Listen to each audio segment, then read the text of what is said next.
Oh, here we go. It started. That's that's the Marvel logo. So this feels suddenly very real.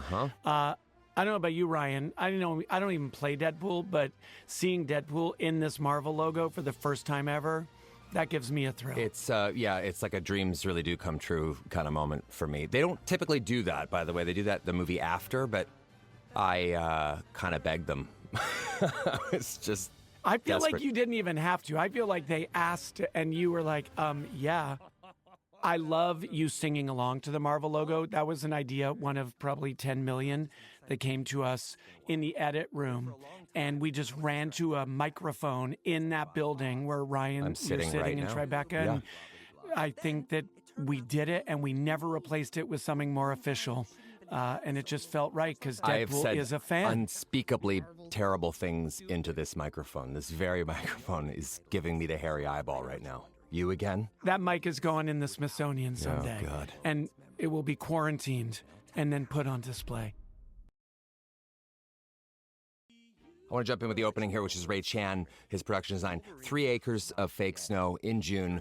Epsom salts actually tricked your brain into thinking it was freezing. It's wild.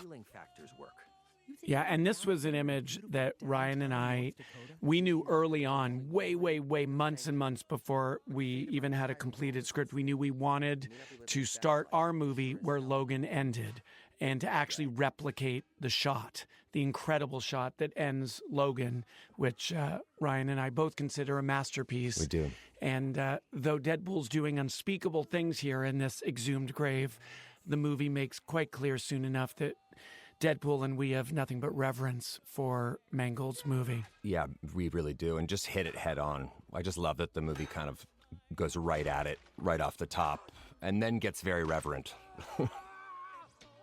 Yeah, this song is one of probably 15 songs in the movie that have lived on a playlist that Ryan has had on his phone for years and which I inherited and then added to, and just the fun of playing songs in the edit room.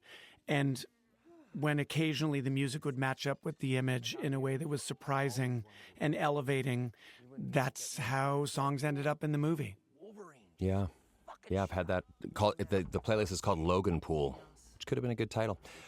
One thing about this, which is fun, the first time I realized that this was just going to be pretty iconic, the sequence was when the art department brought this skeleton onto set and showed Shawn and I. Just couldn't believe this adamantium skeleton. I've always had one problem with it, though. Tell me. Technically, Wolverine's teeth should be adamantium because they are technically bone, but they are not. That's true.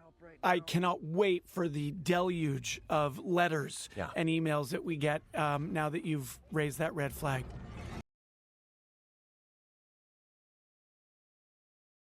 That's our favorite Grinch moment, the way that Ryan, who has, I'll embarrass him by flattering him here, the physical control of Deadpool and the way this performance, this whole character is built with only physicality and voice and no face. It's so intuitive for Ryan and so part of the reason why he is the one and only Deadpool, in much the same way that Hugh is the perfect Logan. Yep, he is the perfect Logan. Ryan, people ask me, who wrote that Gossip Girl line? Was that even you? That was me. I don't even remember. That was me. That was 200, the bones in the human body. I remember Googling how many bones were in the human body. That's true. Now I remember it was you. Wow. Thank you, NSYNC, for making this magical song and unbeknownst to you setting up this title sequence.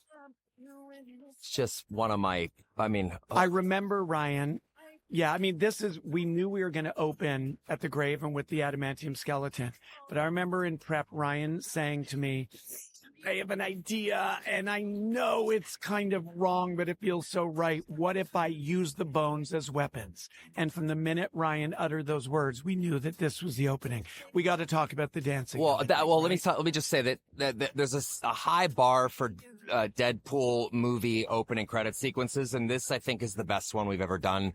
And I just love it because it's an absolute gleeful joy ball of a insulting and horrific way to treat Logan, but also just a wonderful use of opening credits, making it interesting and starting the movie off with a bang. Can I also add, and this will come up throughout this commentary, how collaborative this movie was, how collaborative all movies should be. But it's really one of the reasons that Ryan and I have always got along. We very much have a best. I gotta say one thing. The inside the skull is a little Easter egg that I'm sure nobody's gonna notice, but it's prisoner number 24601. I forget the number. I get it wrong sometimes. Yeah, no, it's Hugh Jackman's prisoner number from Les Mis. So we knew that it was going to be this fight in the roof of the pallet, by the way, if you want to freeze frame and look for it.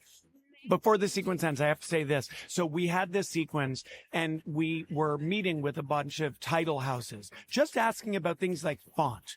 And we met about 5 different houses, and one of them was Method, who had worked on one or both of the prior Deadpool movies. Both films. Both. So Method says, what if we do this font, but also what if we cut to a dancing Deadpool?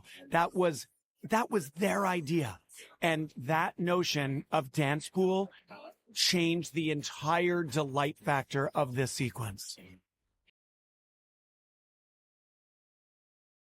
Yeah, just this combination of absurdist blood and violence, but also the joy of Deadpool dancing and really just a really good example. Alex Kiskovich, who was our fight choreographer and our Deadpool stunt double, he does some of this action and he choreographed almost all of the Deadpool choreography, and it's so balletic and creative. We knew this was going to be our title shot, right, Ryan? Oh, right, 100%. I mean, here it is. And wham.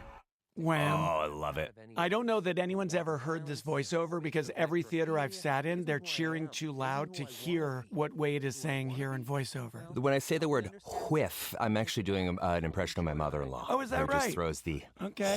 I knew I would learn things Mimi. today. Thank you. I wanted to mention one thing about Alex Kishkovich, who's a fight coordinator and doubled me on everything we've done on Deadpool, and he's a genius and a wonderful human being. So like the other Deadpool movies, our movie has a non-linear structure where we sort of parachute into a moment in time and then backtrack. So you'll note the date. I remember there was an army of Marvel nerds. Oh my God. Who vetted every detail.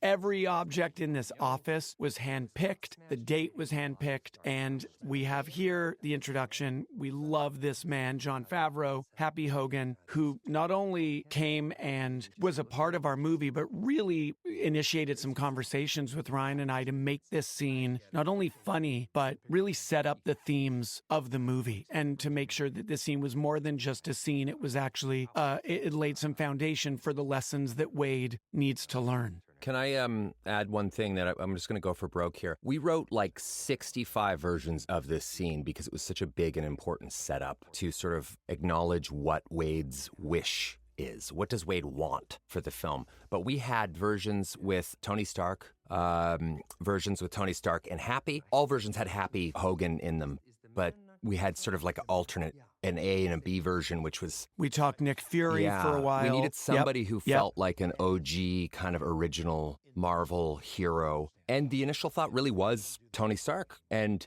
eventually, you know, we knew that John was going to be available for a certain date.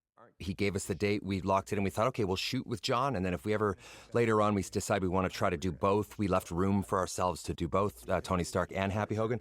And the Happy Hogan stuff was so good, and John was just such a beautiful storyteller and presence in the movie, and so perfect for Deadpool to be meeting him and not the the Marvel Godfather, the hero himself.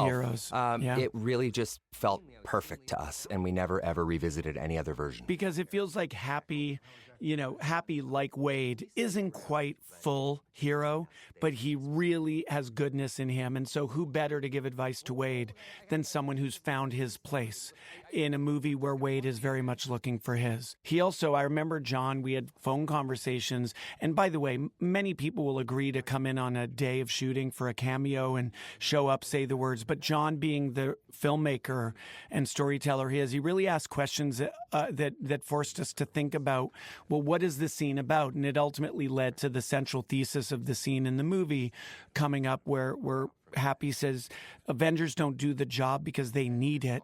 They do the job because people need them.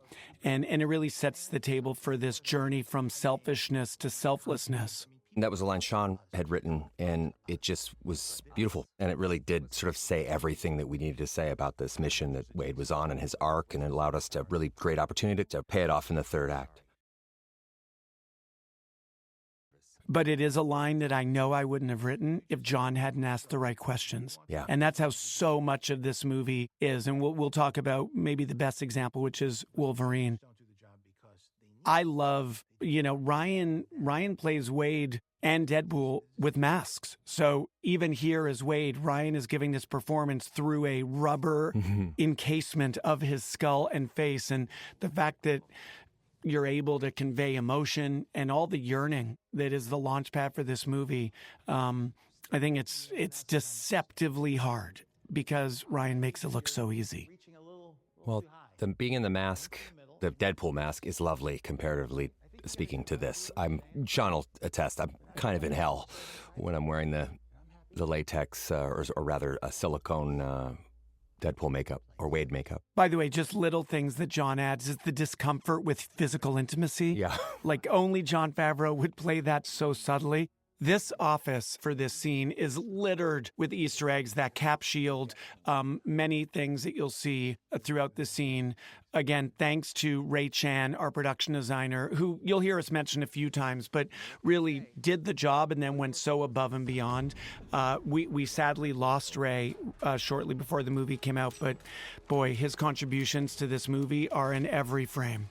This stapler montage, this was, for me at least, we had two editors, Dean Zimmerman and Shane Reed. And this was one of the first things that they edited. And it was here where I realized, oh, wow, we've got this dream team of a duo in the edit room. And their instincts for where to cut things tight and kinetically versus where to slow down and let moments sit, either for comedic or emotional payoff.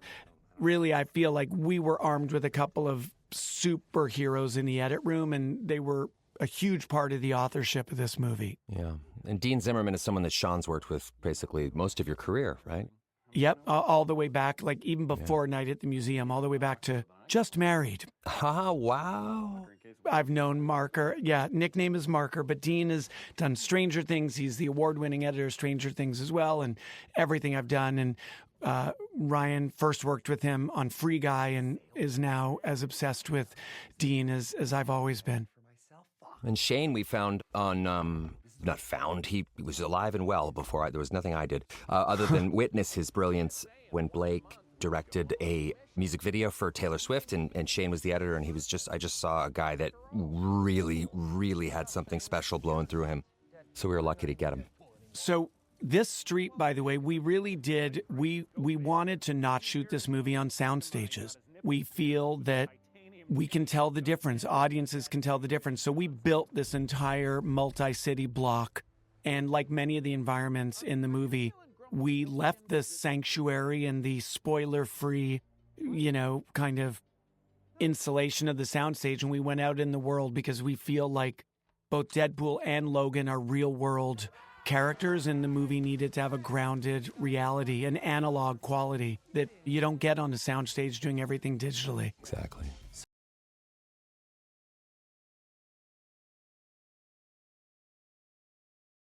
Shout out to this crew. This, obviously this was my first time directing this group of Deadpool family members, really his chosen family.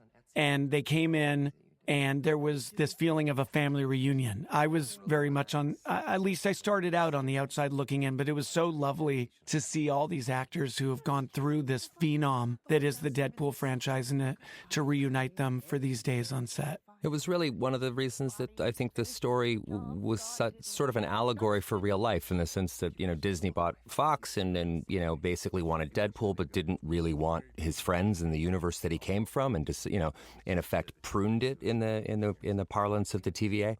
And that sort of led for the story that we wrote. Really, it was just like lean right into the thing that's actually happening. So this, in effect, is almost like a moment to kind of remember each one of the original characters that are considered Wade's family and their dynamic, and also to reestablish that Wade is not the easiest person to love, but at the same time, you know, you see the love because there's a kind of contentiousness between each of them, and there's a kind of friction that is, I think, really fun and I think indicative of real love as opposed to just fluffy niceties.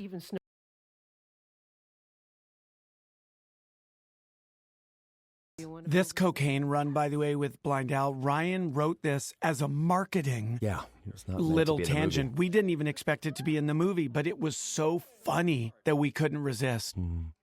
And that brings us to this Vanessa scene. And really, I think a big idea that unlocked the movie for us was there were drafts where Wade and Vanessa were still together. But as soon as we started discussing, it was Ryan's suggestion. He said, what if they've broken up? What if Wade has so lost his way that he's also lost Vanessa? And it gave us a chance to explore a different dynamic between these two characters and their relationship that is not repetitive of Deadpool 1 and 2 and gives Wade yet another part of his life in which he has to learn something and earn it, earn his way back to his better self, and ultimately earn his way back to Vanessa.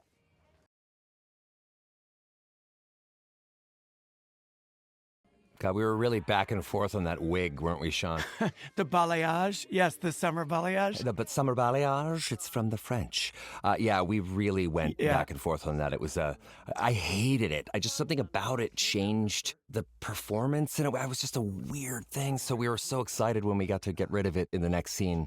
But boy, I love what it did. Yeah, because it really does change Wade, right? It changes the way Wade looks, the way you felt playing Wade. And yet, again, all part of this. Before Hugh Jackman even joined this movie, we had stories that didn't quite work. But one idea that was always there is this notion of finding Wade in something of a midlife crisis sort of moment, a moment where he really kind of doesn't quite know where he fits in and how can he matter. And how can anything he does matter? And this scene and feeling that malaise in Wade, that was there through many versions of the movie that we didn't make, but survived all the way through the one that we did.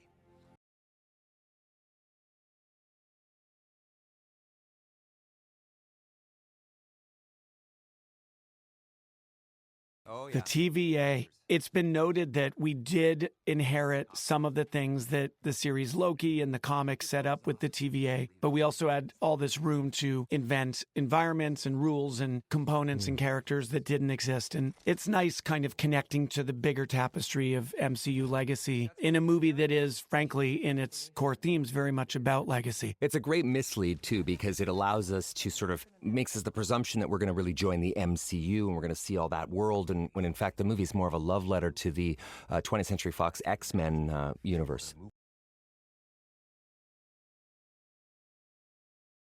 Ryan, do you want to say who inspired you here? Our first AD is a guy named Josh McLaughlin, who's one of the great first ADs in this game. I mean, he goes way back. I mean, he was the first AD on Titanic with James Cameron. Titanic and Castaway and Avatar. Yeah, that sequence right there, I'm doing an impression of Josh where I basically say, we're going to move on down the hallway. All that, it's just him. That's his voice. He got in my head and I couldn't get it out. So I'm basically doing Josh, that whole scene.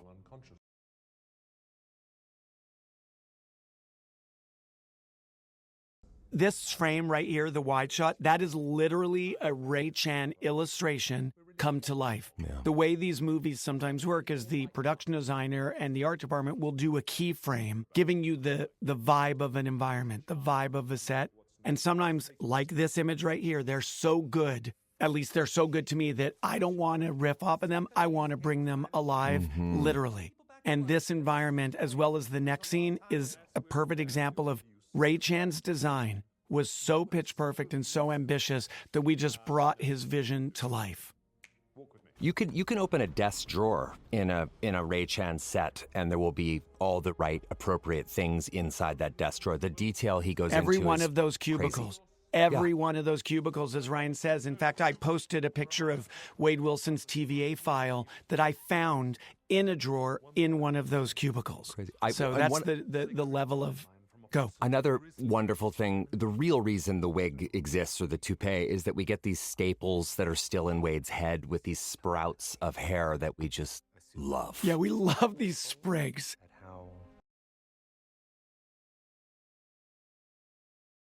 Ryan improvised this line, gratuitous cameos, indiscriminate use of variants, one take, one time.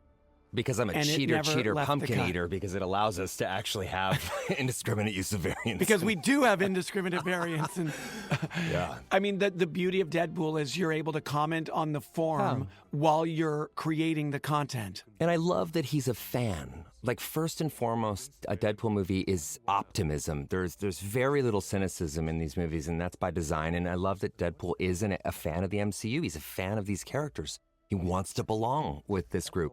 This image here, I've been asked now many times, why is Thor crying? We don't know. Don't answer that. You can't answer that. I'm not answering it. Because we're gonna, because later on because we're so full of shit here, we're gonna say, we're gonna answer it in the best possible way in the future, and we're gonna look like geniuses, but we just don't know yet. Oh, and later we'll claim that we always knew, Sort of like Endgame. Oh, exactly like Endgame.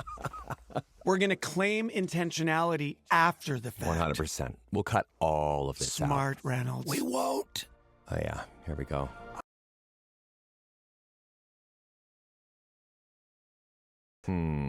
Slightly scary thing to say in modern America. No kidding. That but, line fun. stuck in ways we never expected. This fourth wall break. I remember we were sitting in Ryan's apartment, as we always were, writing this script. And when we came up with this notion of actually headbutting the lens, we knew we had a fourth wall break unlike any that had been done before. And I'd always wanted to grab the boom mic, but I actually pitched it in the first Deadpool movie, but it was too soon for something like that because we still had to get used to the actual fourth wall break. Here's another example of collaboration. We had this suit-up montage, very typical Marvel action movie trope.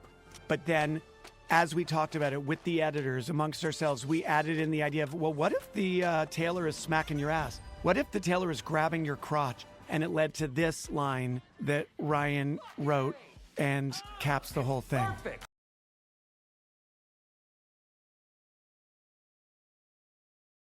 I love Shawn's vision. He sort of directs like he's sitting in the audience, and that pointing back to the katanas shot, he sort of already knew in the edit we'd be in that angle.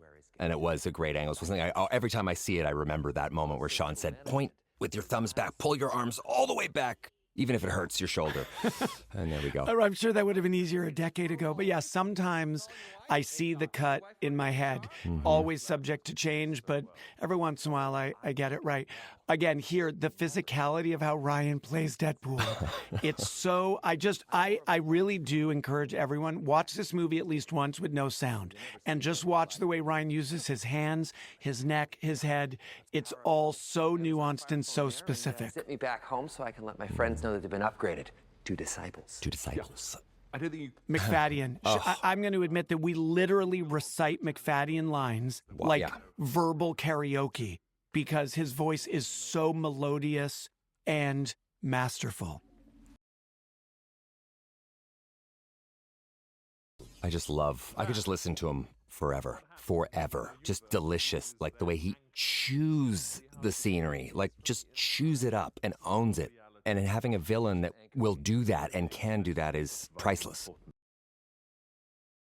Yeah, nothing straight ahead. It's really why we cast McFadden and Emma Corrin as our two villains. It's because of their unpredictability and how nimble and fluid they are. You never quite know what you're going to get. Oh my God! Oh, love to laugh. Can you imagine if you... Love to laugh. Love to laugh. All of these screens were live playback, by the way. It's so easy on these movies where you've got a decent budget to just punt and say, oh, we'll figure it out in post. But all those little screens that you see, those all had those graphics playing back live in the room. And here we come to really where we show, we put our heart right on our sleeve. And this is us acknowledging that Logan as a movie is really something we as filmmakers view with reverence, as does the TVA in this scene. With Beltrami's theme on piano from the movie Logan laced into our score by Rob Simonson. When Matthew mouths that last line, I just die every time. So this is what it feels like when he mouths along like a true fan. As, by the way, I do every time I rewatch Logan, which is frequent.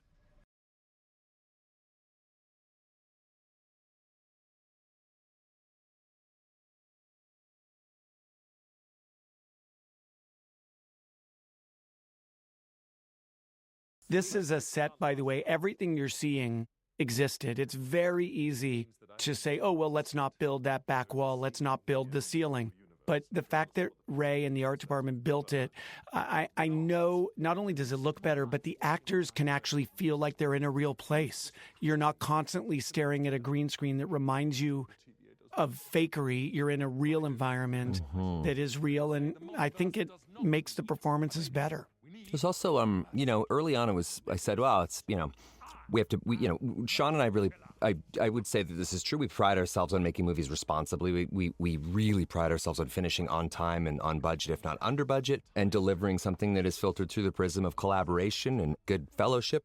So it was important to us to get everything out at the beginning. When I said the makeup takes a long time, so it does, you know, it's 3 hours just to get the face. And, you know, the mask is easy when I'm doing that, but it was suggested that this makeup could be CGI early on. I'm so glad we never gave in to that temptation, because boy, it would have saved us time and actually would have saved us money. But there's something about putting a physical makeup on that is, I think, so important and so old school and just changes everything.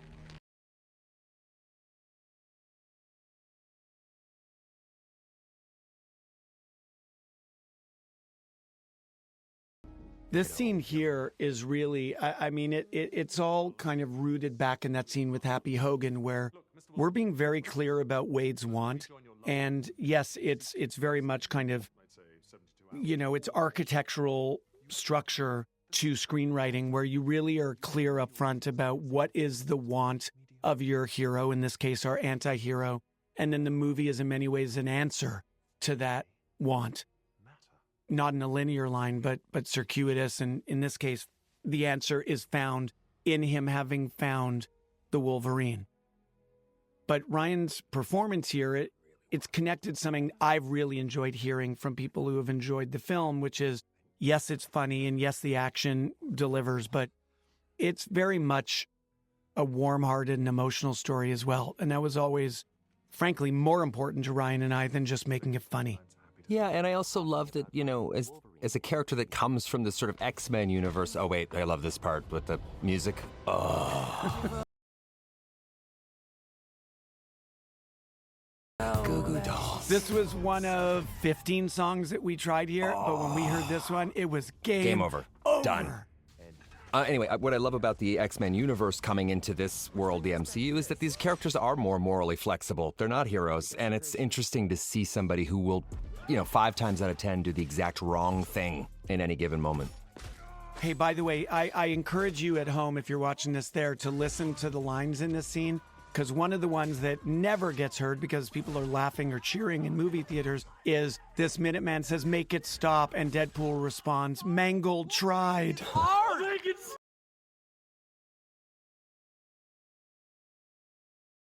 I also never wanted to be good. I never wanted Deadpool to be good at Wolverining. Just because Hugh had not yet shown up in the movie properly, and it was something that, like, we just knew you want to see him be so fluent with those claws.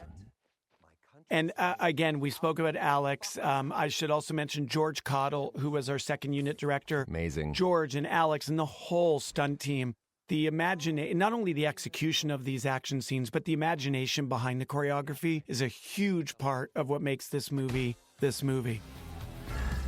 And now we begin the search for Wolverine, and of course, we felt duty-bound to start with this misdirect and to give fans the comic-accurate short king they've been waiting for 25 years. Did you stick the landing, little guy? They never hear Harry Lou Retton either in the theater, which I love. They never hear they're any of laughing these at, lines. By the way, this might be the advantage of the fact that you're watching at home now, dear listener, is you get to hear all the dialogue. Yeah. Nope. This Logan search was another example of collaboration. Sure, some of these ideas were the screenwriters or ours, but many of these came from storyboard artists or costume designers. We really opened up these ideas to the full team, and everyone got to suggest their favorite Logans. And so it's how we've ended up with so many. I also want to shout out Reese, Paul Wernick, Zeb Wells, who co-wrote the script with us, and particularly Rhett and Paul. I've been with them since 2009. We did Deadpool 1, co-wrote Deadpool 2 together, and then of course this as well.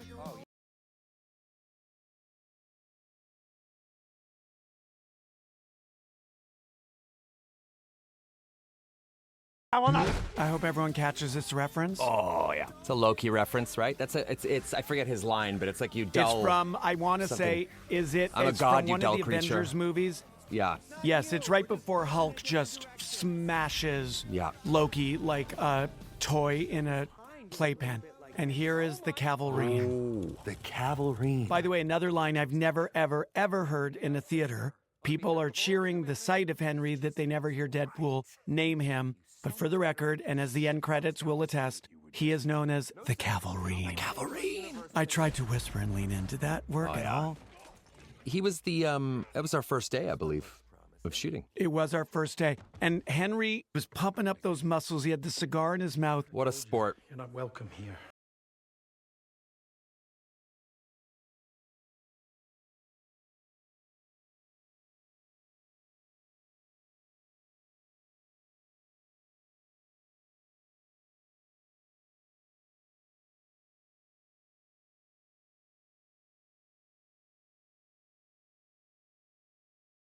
Boy, this scene is one of the ones, it's exactly word for word the way we drew it up. And this idea, which we should talk about. Hugh's first day. Yep, Hugh's first day. And Rye, I think we should talk a bit about, well, I'll wait on the worst Wolverine, which is a central idea here. But this is the beginning of this courtship. And I think as soon as we rehearsed this scene, I certainly realized, oh man, I am the luckiest filmmaker in the world because these characters were made to coexist in a way that is just delicious.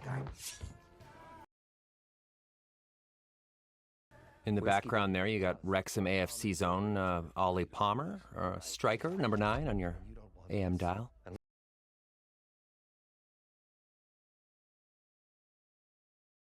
Ryan, is that this smile that Hugh Jackman does here? Movie star. That's all instinct. It's something Hugh did in rehearsal, and Ryan and I were like, do that. Yeah. That this swagger and the death wish that this haunted Logan has, such that he would smile as he puts his forehead on the barrel. It tells us so much about this character. Audiences are accustomed to long run times. It always makes Shawn laugh because he doesn't know who I'm talking to when I say that. I look over as though someone's Well, listening. I know. It's like, Those are who's he weird. telling? Patrons of the bar? Yeah, I guess. For me, and I admit it, we had to sometimes pull back. The meta humor of Deadpool is a writer's dream. And it's a movie lover's dream, so sometimes we had to resist.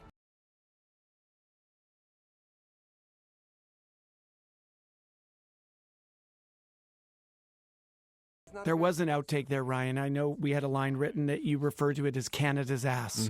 And that was one of the lines that didn't make the cut there. No. But that's why I did that shot, to feature Canada's ass. Well, this is the first day that we were both in the red and yellow, and I've never seen a crew react that way. The entire crew at Pinewood Studios where we're shooting the sequence, these are fourth-generation crew members who have made billions of movies, and boy, the hush that came over that crowd and that group, I've never seen anything like that, and I'll never forget that either. It was really incredible to see Wolverine in the suit for the first time ever. Was like nothing else. This shot here, we're on the techno crane, which has a wheel for the Z-axis so that you can sort of spin the head and not just move up, downs, in, out, side, side. And I just thought that as Wolverine is hearing himself described as the worst Logan, I don't quite know why it felt right to rotate the head, but something about how off balance and off kilter it makes Wolverine made that shot feel right. And sometimes that's as much of a reason as you need to design a shot, is that it feels right. I remember once saying to Spielberg on Real Steel, how do you know it's the right shot? And he said, if you picture it that way, that makes it right. That's the job. I wish I had some Spielberg references to share with everyone, some nuggets from the man himself, but Well, no. I promise someday I'll introduce you. I'm sure you're going to get some man nuggets. Should we talk a bit about the worst Wolverine, Ryan, and the Yes, we genesis should. of that? Yeah, that was a Hugh Jackman idea. kind of guiding us. You can jump in, Shawnee. And It was simply this. We had written the script and we gave it to Hugh, and he was happy with the draft, but he sent us a now infamous, way too long voice memo. And the question he kept asking in a rambling, roundabout way was, why this Logan? What is it about this Logan, this Wolverine? And the truth is, we hadn't properly answered that question. We hadn't properly asked ourselves that question, and it sent us back into the writing process and really forced us to think about individuating this variant, this Wolverine, and what better way than to make him the worst of them all, and then to answer, well, what did he do that would define him so horrifically? And in turn, asking a question and then answering that question about what, really scratching an itch that Hughes had for the entire 24-year run of playing the character as well, which is that Wolverine does have a much darker, shameful side that we wanted to explore a little bit in this film that they hadn't yet done. These shots are all practical. I just want to point this out. This was shot in Pitstone Quarry. And those shots you saw there with the shadows and the silhouettes and the backlight, that was right out of the gate. 7 a.m. call. George Richmond, our amazing cinematographer, said to us, guys, we got to go now. Clouds are coming in. If you want real shadows, not digital, not CGI, we got to go. So we literally mounted cameras on shoulders and we rallied and we shot within 20 minutes of showing up in this quarry. So all those shots that you see that open the scene are all done in camera and practically. That is a real hull of a ship that Ray Chan built and placed there, again, so that while some distant elements are digital, a lot of it is real, including the hull of that ship. In the interest of explaining how some of the sausage gets made from a marketing and PR standpoint too, this is where the first time I could see, we could all see a paparazzi up on the ridge taking pictures of us where nobody knew Hugh was going to be in the suit. So we raced to we quickly grabbed our own picture as to not reward these horrible spoilers. And that's when we just put it out on fucking Instagram. Right there, that hill on the left, Yeah. that was lined with paparazzi. And as soon as we saw them, we said, nope, if the world's going to get a first look, it's going to be from us. And sometimes that's what it takes. You got to be ready to change the plan. And that's another general tip for any future filmmakers. Boy, lining up a shot like this, I don't want to say it did inappropriate things to my body, but it did. It did, oh yeah. Because Big time. it's so iconic. And You're going to want to also, wear the white pants when you're shooting something like that. Okay, this sequence right here, this reload, was something that Shawn and I saw when we were shooting Adam Project. Alex Kishkovich, who's our fight coordinator we mentioned earlier on My Deadpool Double, he was just messing around at home and showed us this. And both Shawn and I said, do not fucking give that away. You save that for us. I don't know what it's going to be for, but we're going to use it with you, and we're going to make sure that we sing your praises about it, which I'm doing right now.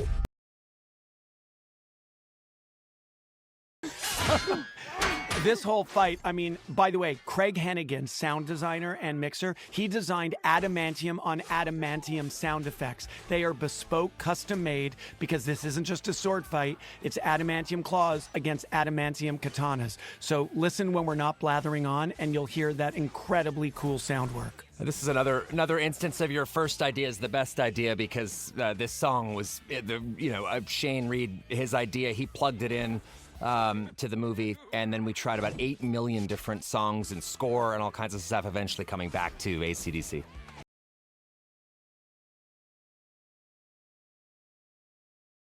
That's another runner that, like Thor's crying and Why's Thor crying, Deadpool's insistence on naming Baby Knife every time he used Baby Knife, just another weird, beautiful Ryan Reynolds idea. My kids, when I said it once, my kids started saying it all the time. All of them, especially Betty, who's scary at times. Baby Knife, walking around going, okay. So I was like, all right. God help us all if she ever gets a baby knife. No, I know. She wants one. Believe me. Okay, here comes the setup for, well, first of all, it sets up the educated wish that Deadpool makes, but it sets up this new character. And another thing that was pitched early on, even before we had Hugh Jackman, was what if we could get Chris Evans and you think it's Cap, but it's actually Chris Evans as Johnny Storm. And that was a Wernick and Reese idea very early on. And somehow, of all the things that leaked on the internet for a year leading up to the release of this movie, this was not one of the loud ones. Yeah. All of these vehicles are real. Everything you're seeing was built, designed from scratch. Everything right there, real. Amazing to see it in person. And this is just one of my favorite in-theater reactions of all time, right here.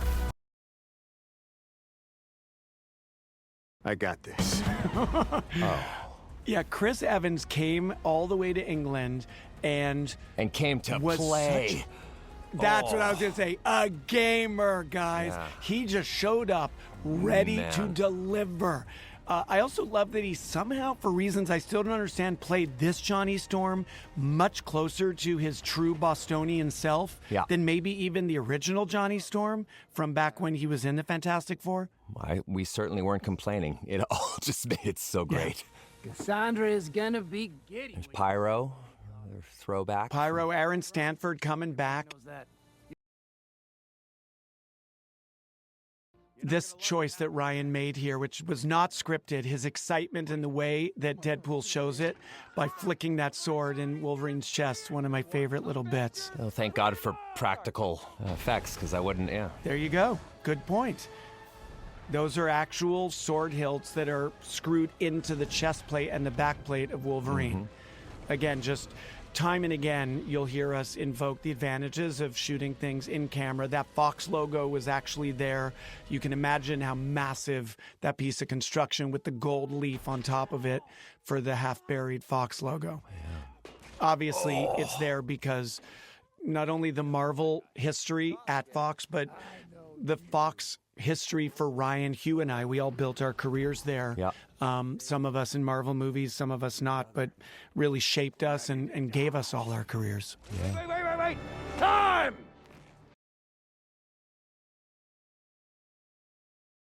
Even 20th Century Fox, which as the TV side was my first break in television. Two guys are going to a pizza place, then of course, all the Deadpool movies, Free Guy. No sound because he's dead. Shut the fuck up. Oh. For me, it goes literally back to Just Married and Cheaper by the Dozen and through all the Unreal. Night at the Museum movies and many others.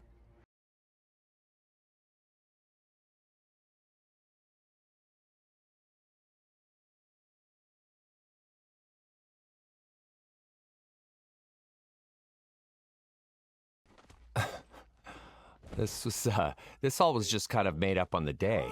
We just goofing around. Yeah. In fact, you're right. I don't think any of it Furiosa. was written. I have the Wolverine. This whole idea of the head of your queen, I have the Wolverine. I mean, sometimes Ryan is literally just working to make me ruin a take with my own laughter. And I remember laughing so hard here. I have the Wolverine. It's so like, I don't know, it feels like Gladiator or something the way you're playing Well, it. one of the things people don't realize, I'm obviously on a mask, but I'm sometimes it looks like I'm looking one way, but I'm actually side-eyeing Shawn at the director's chair, just seeing if I can make him crack up. And that was one of those instances where I'm actually not looking forward, where it seems like I'm actually looking over at Shawn. By the way, those weird purple birds are a nod to Loki. That would be Loki Season 1, Episode 5, which we're about to say is a line of dialogue, where the Void was first established, and which, as you can see, we took extensive liberties with our portrayal of the Void, but I wanted to connect it back to the Void that was established in Loki. So that shot exists to have those creatures and the green kind of shrubby hillsides to connect it back to the Loki Void. And where the TVA sends people that don't play nice with the rest of the multiverse. I have to admit, I've seen this movie thousands of times. The thrill of seeing Chris Evans as Johnny Storm in that suit with the 4 on his chest, it's still Me too. just gets me as a fan. I remember seeing him in Fantastic Four 1 and really seeing a guy that I was like, that guy's gonna be a movie star. I mean, he's anyone that sort of looks like him, but he was also very funny and kind of subversive, but didn't really lose this kind of grit that he has with everything he does. And it doesn't hurt that he's just happens to be a lovely guy in real life as well. And I think Chris really came to play. And I think one reason that he enjoyed it and we enjoyed him, and I think audiences are enjoying it, is it's so different from the Chris as Cap that we've come to know over the years. And I love that difference. Here, let's talk about our Avengers Anarchy flag right there. That logo is something that we made up in post-production. And we were like, wouldn't it be cool if someone had spray painted Anarchy on top of the famous Avengers logo? And so we literally designed that logo, added it to the Marauder convoy and to the Ant-Man arena that we're about to enter. And the fact that many months later I'm watching Kevin Feige Wearing on the stage of Comic-Con wearing the Avengers Anarchy logo that didn't exist before Deadpool and Wolverine. And I was shocked it didn't exist. We Googled the hell out of it just to see someone's done this before somewhere, but no, no one had done it. So we're happy to exploit it. It just felt right for this band of Cassandra baddies who are basically devoted to everything the opposite of the heroism of the Avengers. There's Aaron Reed, who plays Juggernaut in this movie, but Aaron is, you may recognize him because he also played Dude in Free Guy, which was the maximally muscled version of my character, Guy. He also played Satan in a pretty famous Match.com commercial that I wrote and did, and here he is as Juggernaut.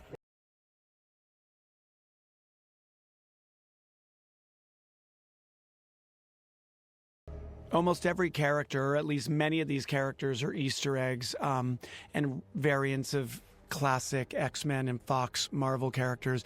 This is one of my personal favorite shots, just the misdirect and the iconography of that bald head and wheelchair and the silhouette of both, and how it sets up the introduction of Cassandra Nova. And boy, we shot the hell out of this with Chris, because we only had Chris Evans for 2 days, which is crazy how much he did in 2 days. Yeah, that's right, isn't it? That's right. Yeah, we love to be efficient. Ryan and I, we have a good thing going for many reasons, but one reason is we don't want to spend a minute and a dollar more than we need to do a great job. And so we like a plan, and we like efficiency, and we like respecting the crew's time. Because nothing is more disrespectful, in my opinion, of a 16-hour shoot day where you're sort of figuring out what you want while everyone waits around and watches for you to lead. I try to lead from the front and craft a game plan, which frankly allows me to then improvise during the day. Oh, Johnny told us all about you. Maybe shut up now. This made us laugh.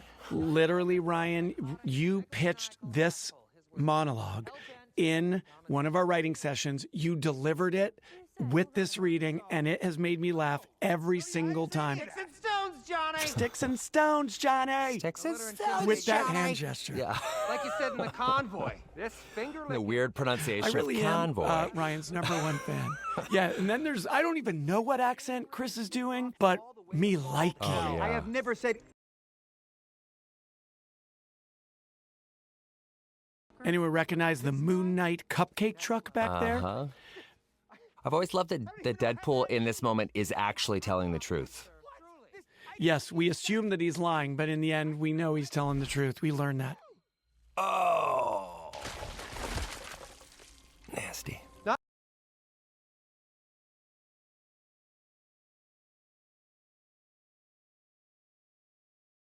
You realize like how much a script, reading something is so different than performing something, because Chris Evans, when he first read it, he thought I was saying, "Not my favorite Chris. You killed my favorite Chris." But it was actually not my favorite Chris. He's sort of on the day he thought that was so delivery funny. is everything. But his self-effacing humor is great, because he just laughed his guts out when he heard the reading of it. I didn't want it to come to this. And same with Hugh, by the way. A lot of people have asked me, did Hugh mind all the jokes about Hugh Jackman in the movie? And we never, as a rule in this movie, in all Deadpool movies, we never punch down, and we're never going to take the piss out of someone who A, can't take it, and B, is in on the joke. And Hugh and Chris and so many others were totally down to laugh at themselves and to be a part of the humor that we were building in this movie. And we run everything by everyone before, if there's a joke, But the person that Deadpool makes fun of most really is me. And long may it live. Emma Corrin, who I knew their work from The Crown and then saw Emma on stage in England. And my very first meeting with Emma, I showed panels of Cassandra Nova from the comics. And Emma was so instantly tantalized by this villainous, strange figure of Cassandra Nova and the connection to Charles Xavier and what that would mean as far as Cassandra's fascination with Wolverine, who of course was very close with Cassandra's brother, Professor X. So all of that was really fun to explore. And Ryan and I wrote Cassandra a certain way, But I have to say that the Cassandra that evolved was really very much with Emma's contributions and on set every day, and together we found Cassandra. Yeah, they really came to play with this character, and you see it in every sequence. Also, just a fascinating person to look at. Emma really just very enigmatic. By the way, if you want to teach or take a class on editing, watch this. Yeah, unreal.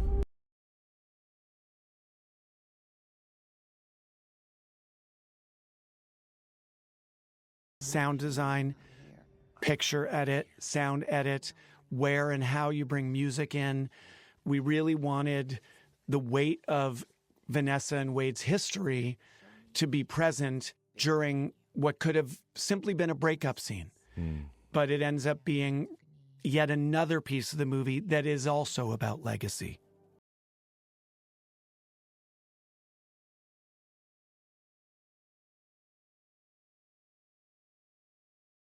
Oh, such great. Shane Reed put this one together. And Shane Reed, he operates on an editorial level that is so intuitive, and he'll just go deep and pull an all-nighter and see what the imagery tells him.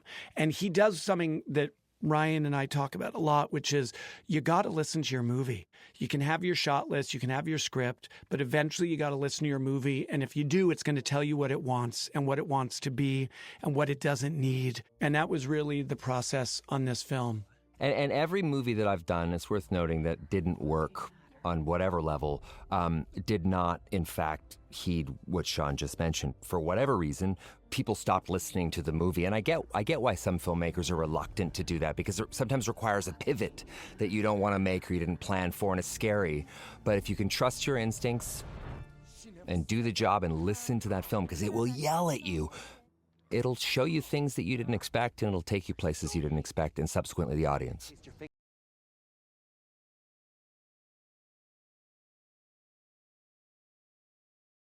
Always shocked that people get the intimacy coordinator joke, because it's so inside baseball, but people...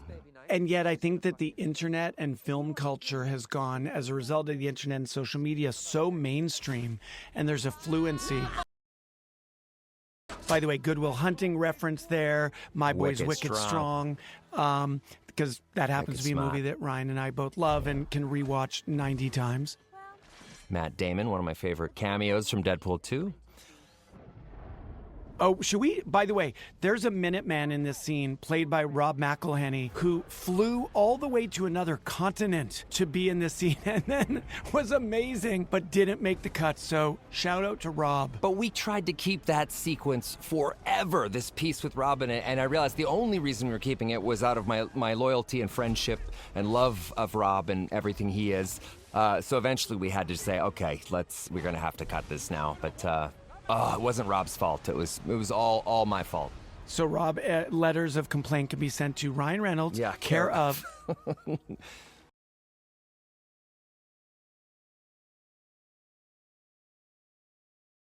We love a wide shot like this. Ryan and I both love tableau comedy, tableau comedic frames, where it's wide and you're telling a story without motion and without edits. This whole piece right here was just on the day. We just messing around. Get your mind out of my pants. I'm telling Blake.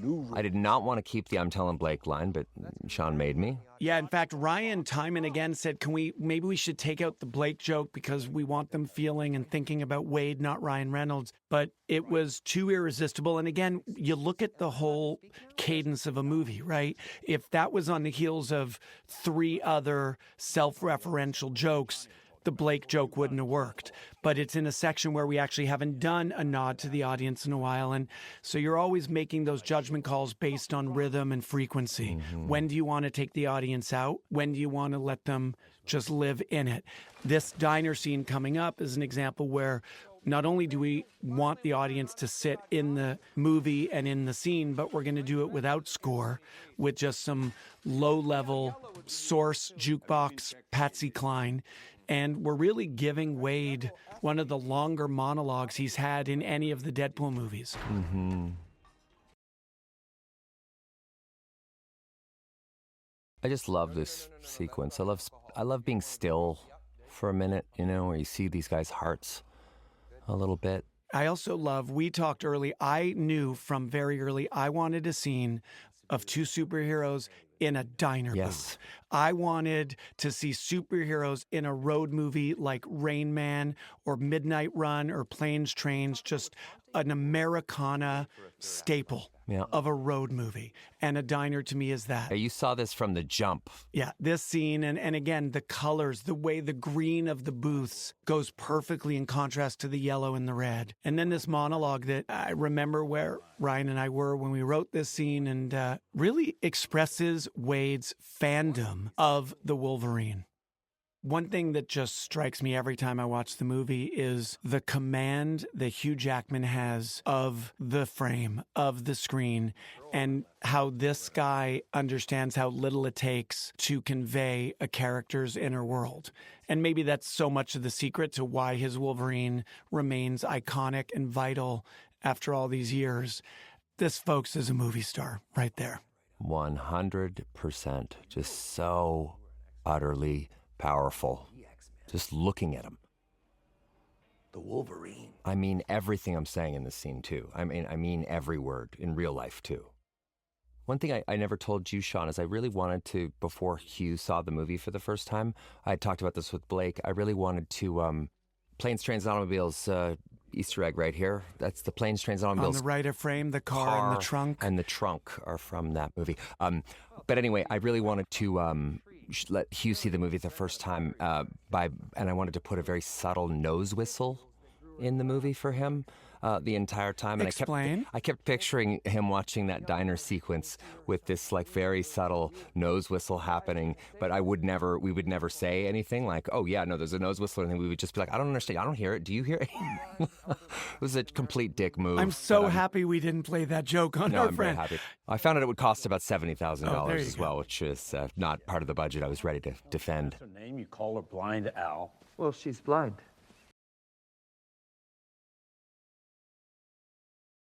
I feel like this little beauty needs no introduction at this point. This Our ancient dog anal is played shit by knot? Peggy. Yes. Yes, indeed. Winner of Britain's Ugliest Dog, No One Tell Her. No. This is all in camera. I actually think this might be the hardest focus pulling I've ever seen on a movie. Dave. Tracking in DC. focus.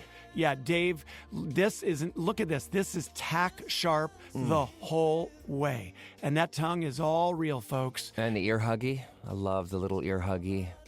That, by the way, folks, was CGI. That's the only part of her that is CGI. We would never put an actual gold. I think that's a good admission. But the ear huggy that matches her owner, Nicepool's ear huggy. This was some fun. Obviously, we shot this scene. We had to do 2 passes. First where Ryan played Wade, and then when he played Nicepool. She is gorgeous. She just had a baby, too. And I think, is it worth admitting, Ryan, that there was a moment, gang, where we couldn't come up with the Deadpool costume of our dreams, and we were getting frustrated. And then we tried the Nicepool costume. And for about 2 hours one day, Ryan and I were like, well, should we just make that the new Deadpool costume? Because it looks so good. And thank God several of our teammates on this movie said, are you fucking nuts? That is not Deadpool. And we kept going and ultimately cracked the Deadpool costume too. Yeah, that's true. We hadn't found it yet, though, and it was scary when you're leading up and you got a few weeks left to go and you're still trying to figure stuff out. Nicepool's the only variant, or one of very few Deadpool variants that's not from the comics and springs entirely from our writing team's brain, and was so fun. Clearly Canadian, clearly absurd, and Ryan just came to deliver when it comes to Nicepool. I loved playing him. God. you better hope that you don't run into the Deadpool Corps. Yeah, they're crazy. They chop you up into 1,000 pieces and hide you That's all over all real. Ryan put salmon, was it salmon paste, Ryan, to get Peggy in your mouth? Oh, shit. It was rough. I can still taste both the paste and Peggy's extraordinary in-length tongue as it explores the inner sanctum of my mouth. Blake still will not kiss me. Absolutely not. What the? No, no. Just get in the car. I have another confession. This one might be the toughest of the day. I own an Odyssey. I drive.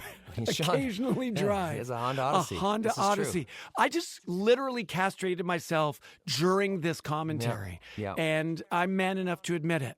But it is really handy if you have a lot of offspring. And it's called Old Bet. You call it Betsy as well.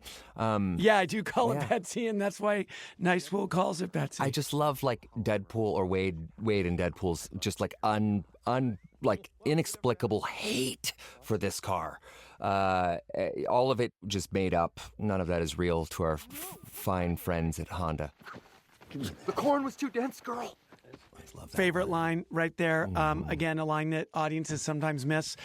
The corn was too dense, girl. I'm a big Field of Dreams fan. I just like this idea of just disappearing into the cornfield. So idiotic. This song is another example of the makes no sense on paper eclecticism of the soundtrack. I want to say this definitely originated with Blake and friends, perhaps. I think Ryan you were on vacation somewhere and this song came on and you saw basically every woman between 20 and 40 Lose their mind. nodding their heads, Yeah, right? and me we too. were like, okay, that's got to be in I the just movie. love it. And a lot of the music or the needle drops in the film are people that we reach out to. I reached out to Avril and asked her about the song and made sure that she was on board and loved its use, and she did, and it was just, great. I do not remember where this fighting idea came from. I just know I love it. Yeah, it was at the end of the scene. It was how the scene ended initially. Yeah, we that restructured this whole scene. Fluid chaser? What did you say? So when you get back, what's the first thing you're gonna do? No, before that. This is one of my favorite. This scene, a lot of people talk about this scene, and it thrills us because it's one of our favorites. The challenge in writing this movie was staying true to the character of Logan, but pushing him into areas that Hugh had not played. And one way that we thought we could do that is with actual words, because Logan has been a largely nonverbal character. Yeah. So this takedown monologue from Wolverine, which Hugh Jackman just demolishes, is kind of every one of Deadpool's worst fears about himself put into Wolverine's mouth.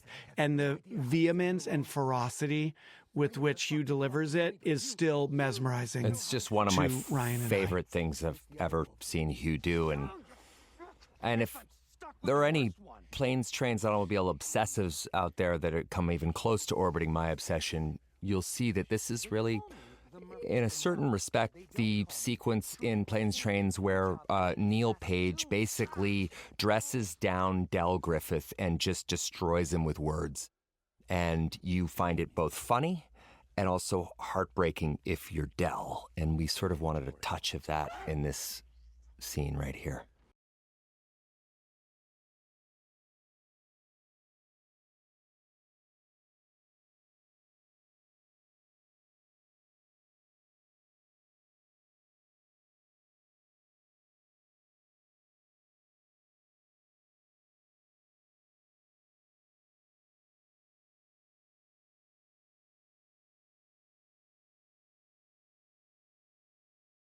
I literally can't talk because all I can do is watch Hugh. The world.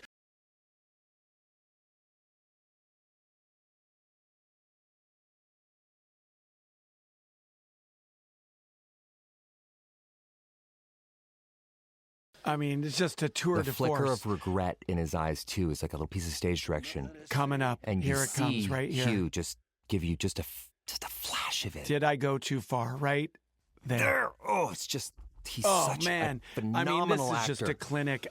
Yeah. Just a phenomenal actor, and that rare combination of phenomenal actor and big time movie star.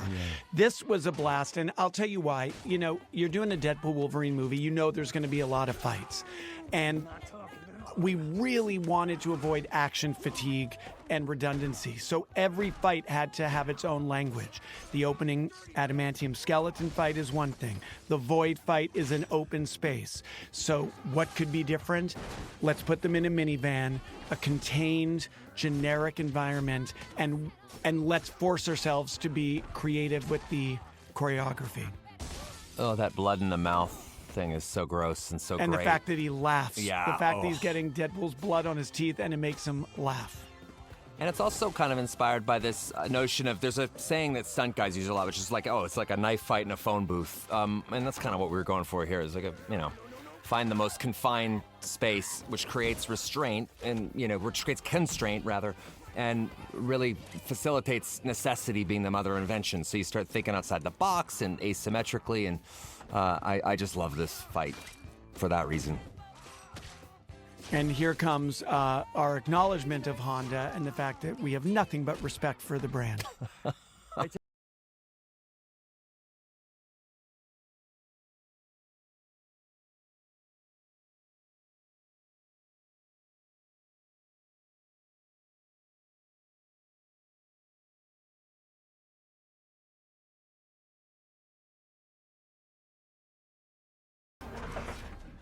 We once had a time lapse here that showed the woods, and we decided to do it simply on this coexist sign. And of course, here we introduced the mystery figures boots and the reveal that, yes, actually someone did win this fight, and it definitely wasn't Deadpool. And that leads us to Hero's Hideout, which was always a centerpiece of the movie. And it's an unusual one because very often in a comedy, the main set piece is a physical or sight gag type of humor. This is a 9 to 12 page dialogue scene that brings back multiple legacy heroes. And we knew that these were going to be challenging days. It's a lot of dialogue. We had a blast. That's the bed, the Hulk bed from Ragnarok that Deadpool's waking up in. That's the temple from, I want to say, Multiverse of Madness that is the ceiling. And here we start to introduce our legacy heroes, who we really chose because they all feed into this theme of legacy, and some characters who either never got a proper ending or who never got a start. And this just also, all the Deadpool movies have one sequence that's just a mega scene in one location, and this was that. And of course, Wesley Snipes and I have, a history. We worked together on Blade Trinity, and him showing up here in this way was, for me, a dream come true. I felt like audiences miss Wesley Snipes, and particularly in this role. They just didn't necessarily realize it yet. So when he shows up here, he and, of course, Gambit and, of course, Elektra, it's just one of the greatest in-theater experiences I've ever had in my life. The sound, you miss half the stuff happening because people are screaming so loud.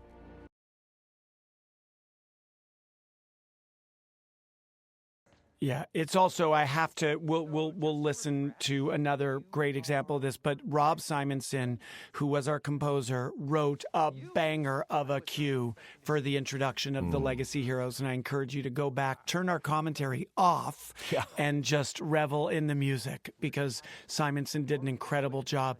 This scene was a perfect example. It was the five of us who wrote on this movie. We round robin this scene. We rewrote it.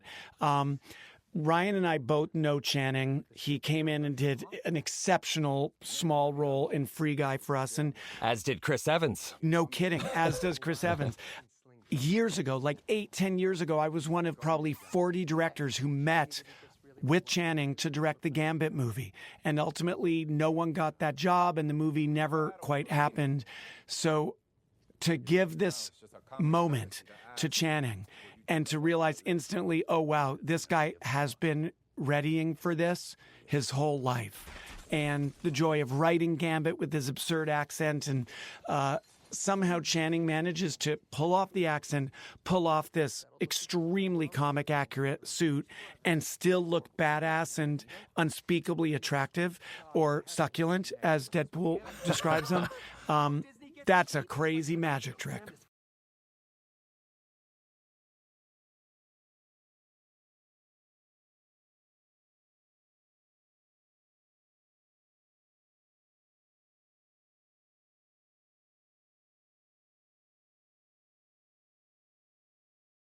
And of course, the last of our legacy heroes being introduced here, X-23 from Logan.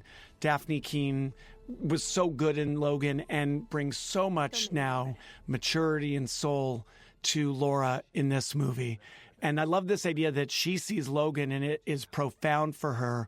But for Logan, who doesn't know her, It's just someone who doesn't know through a haze of booze. This proved to be a kind of nice surprise that Gambit being the one who never got his chance in the midst of a scene with people who never got their ending, it creates this unexpected and unpredictable rhythm to the comedy writing because they're often cutting against the grain of each other's flow, and it really made the scene better.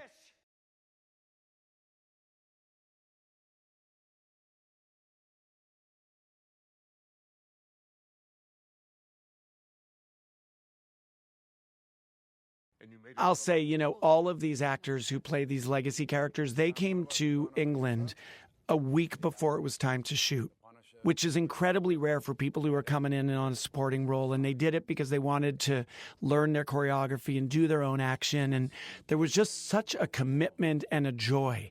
And these days in this hideout and the days at Ant-Man Arena during the battle scene, no one left the set. These are all big stars, and no one went to a trailer. And everyone was there because they wanted to be there. And we all felt like we were maybe going to make something that would be as delightful to audiences as it was to us on these shooting days. And that's something that'll stick with me. A lot of people cite this scene as one of the funniest scenes in the film, certainly. And I find it emotional, man. And I see, Jen Garner donning the Elektra suit and Wesley Snipes breaking the plane of the frame as he enters the sequence, and Channing. And then the X-23 piece. I find this thing emotional as hell because it's wish fulfillment for me on so many levels. What a thrill. This scene's also, again, since I'm assuming that a lot of people who listen to commentary are like I was and am, which is someone who loves movies or wants to make them, take a listen to this scene and you'll know what I mean when I talk about the music of comedy. It's something Ryan and I understood in each other immediately when we started working on Free Guy. Rhythm is everything in comedy. And you'll note that the tempo and the rhythm of the cutting here is what makes the scene as funny and entertaining as it is. An extra second on the head or tail of a cut, and you'd lose a joke. You'd lose the laugh. And so really, sometimes what I do in the edit room is I'll close my eyes, and I'll know if there's 4 frames too many, not because of the way it looks, but because of the music and how it sounds. Yeah. The notes from Disney and Marvel were always actually phenomenal. This was an interesting one, though, because we tested this sequence and people missed so many of the lines and jokes because they were laughing over them. And there was a note at one point to maybe create some air and some space so people could hear things. And I just thought we both, Shawn and I realized early on, that's the beauty of movies like this, is that you see them again. You have to see them again to catch everything. And I don't think it's a bad thing. I think that's a great problem to have.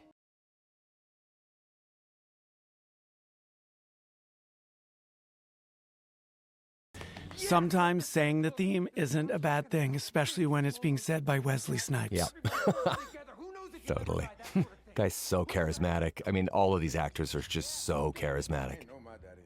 By the way, that line there, Ryan talks a lot about calling your shot. Deadpool literally says, big slow motion action scene, sad music, everyone working together, who knows whether you live or die. That's literally exactly what we deliver in the climax of the Ant-Man Arena battle that's coming up. It's exactly what Deadpool says is going to happen. We now go to this scene, this campfire scene, which is yet another tour de force of Hugh Jackman performance, and another scene that Ryan and I, along with Zeb and Wernick and Reese, we agonized over it because we knew the opportunity we had with the return of Hugh Jackman, and we wanted to earn it. And writing for Logan was how we could earn it, and finding a way that felt true to his voice, but also revealing of his character and of his shame, as Ryan was saying earlier.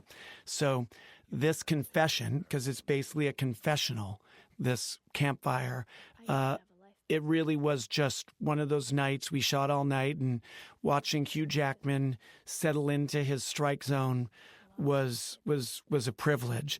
There was a version of this. In fact, we shot this scene where mid-scene, Deadpool comes into it, and he's grabbing graham crackers and marshmallows to make s'mores for Blade. And we actually, I think we had Deadpool in the first version of the movie, but we quickly realized, you know what? Sometimes it's good to change gears and to quiet that voice, and let's just commit to this Logan Laura scene. And it unlocked so much as soon as we let it be that in its more pure form. And I wanted to be there. I also really like and appreciate getting a break from Deadpool, and it really, I think, allows us to really sit in this incredible performance Hugh gives, as well as Daphne Keane.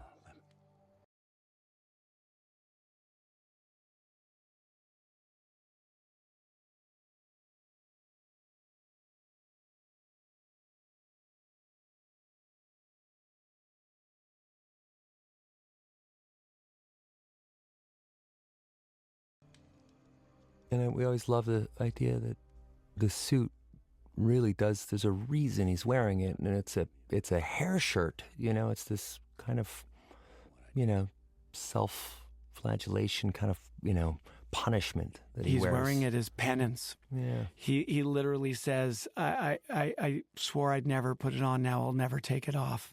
And it's literally, he wears it as a reminder of his shame. And it's no accident that at the end of the movie, he does take it off because he's finally unburdened of that shame.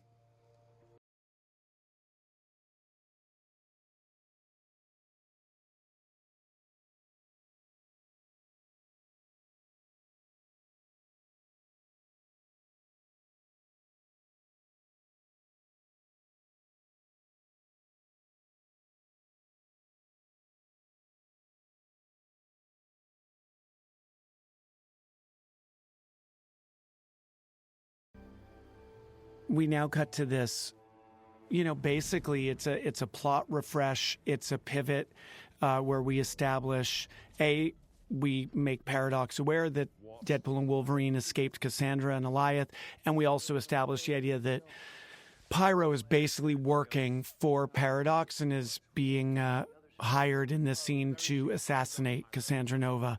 But I love the fact that it's basically a plot scene given character flavor by Aaron and Matthew playing Pyro and Paradox, that even a sort of perfunctory story scene can have character flavor.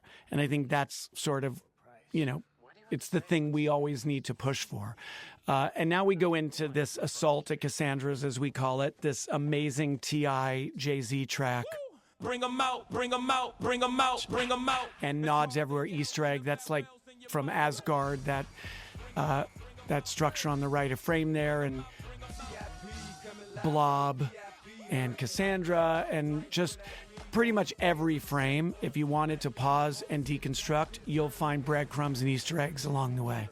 By the way, this is something I don't even know if audiences noticed. This is a crazy, subtle fourth wall break, because Deadpool literally tells the cameraman to tilt up to Blade. Yeah, tilt up to Blade. Mississippi to Philly, Albuquerque to Chat. Can I have a word on, just a quick word on the fourth wall break? You know, a lot of people talk about Deadpool and the fourth wall breaks. You know, you talk about some other recent films and stuff, but nobody remembers that it was actually a woman named Mary McLean who did the very first fourth wall break back in 1918, I believe. And she did a movie called, or I don't know if it was a movie or a short, but it was Men Who Have Made Love to Me is what it was called.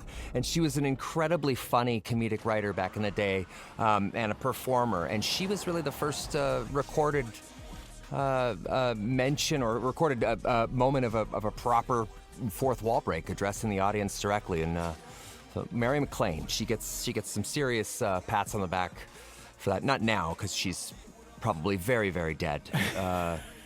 Don't pull a Deadpool and exhume any graves, please. This, I encourage you to go back and listen to the music cue. This is Rob Simonson doing a rearrangement on Bring 'Em Out. I'm going to shut up now because this is another great moment. Yeah.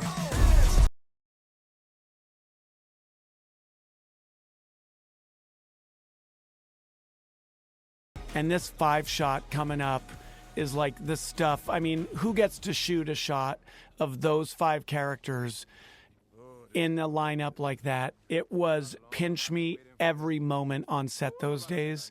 And really George Cottle and Alex and Dan Stevens and the entire stunt team.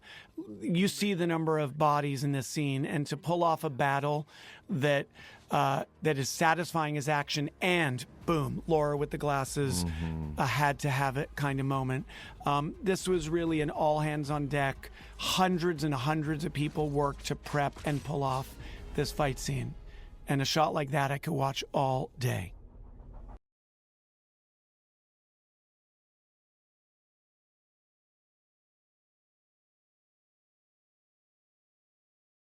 Even this, by the way, you know, we talk about building things for real. We built these Ant-Man arms and those steps in this Ant-Man arena on location out in the world. And like Ryan said, we took the chances of paparazzi and spoilers, because if this were all on the soundstage, I promise you it wouldn't feel this gritty and this real. Boy, I was so fucking scared, though, that people would see Wes, Chen, Jen, and Daphne.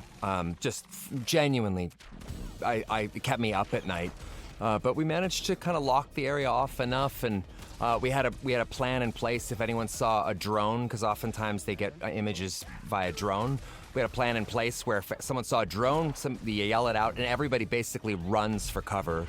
And we never actually had to deploy that little tactic, but yeah, I lived in fear of this all coming out. Yeah, a lot of this action, frankly, the majority are those actors doing that choreography, which they learned months in advance, and then they came to England and rehearsed in advance. And of course, there's this moment,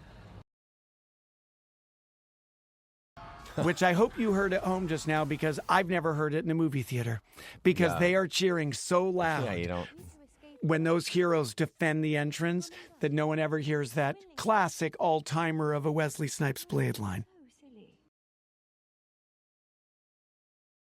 Just another incredible environment. That's like, honestly, it's reclaimed pieces of spacecraft equipment and an infrastructure that Cassandra has built inside the skull. All ideas. That's, by the way, Doctor Strange's cape is the red object on the chair right there behind Cassandra.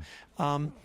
Everything very intentional and so far beyond what I imagined. And just really yet another example of how we're standing here with a movie we're so proud of, but it's because of hundreds and hundreds of teammates. That movie star. Yeah, look at that movie star, right? That's swagger. I'm embarrassed to admit this, Shawn. I actually don't. Who's that? Was it Ray Chan's idea for Ant-Man Arena? Was it yours? Who came up with Ant? That was Zeb Wells. Zeb Wells, one of our fellow writers. Okay. He wrote a giant carcass of Ant-Man.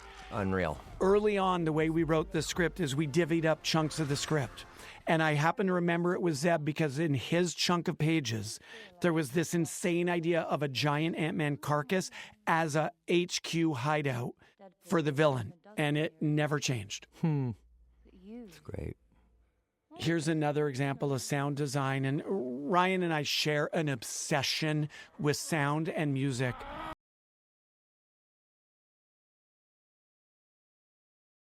And the silence here is also very intentional. Interesting. You see those medallions in the middle of those obelisks? That's a symbol that Ray Chan told me means balance. Just in case anyone ever asked, he told me on set that day, and no one's ever asked me, but now I'm telling everyone.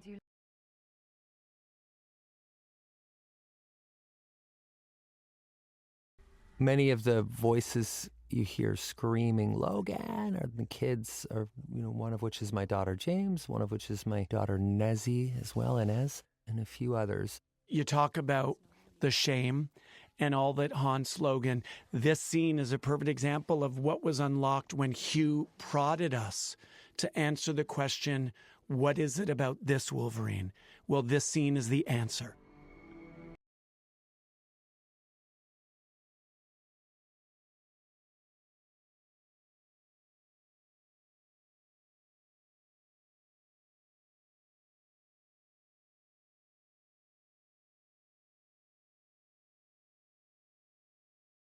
X-Men. The way that Cassandra is savoring this, the intimacy that she finally has here and is so clearly enjoying with Wolverine, that it's almost like her ultimate vengeance on Charles, her brother, that Charles' favorite, Charles Logan, has become hers now.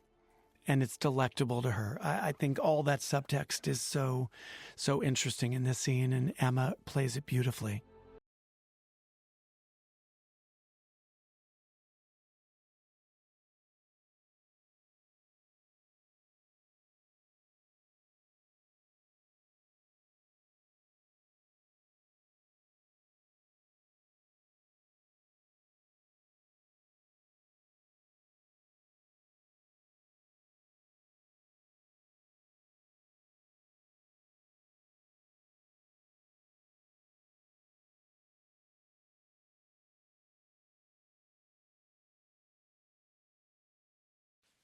You know, people don't realize how we obsess. It's our job to obsess over all the little things, like the exact frame that silence takes over and the nature of that silence, such that you hear the exhalation of Logan. These are all the things that we get infatuated with. And one reason why it works so well between Ryan and I is that we get equally relentless with those infatuations.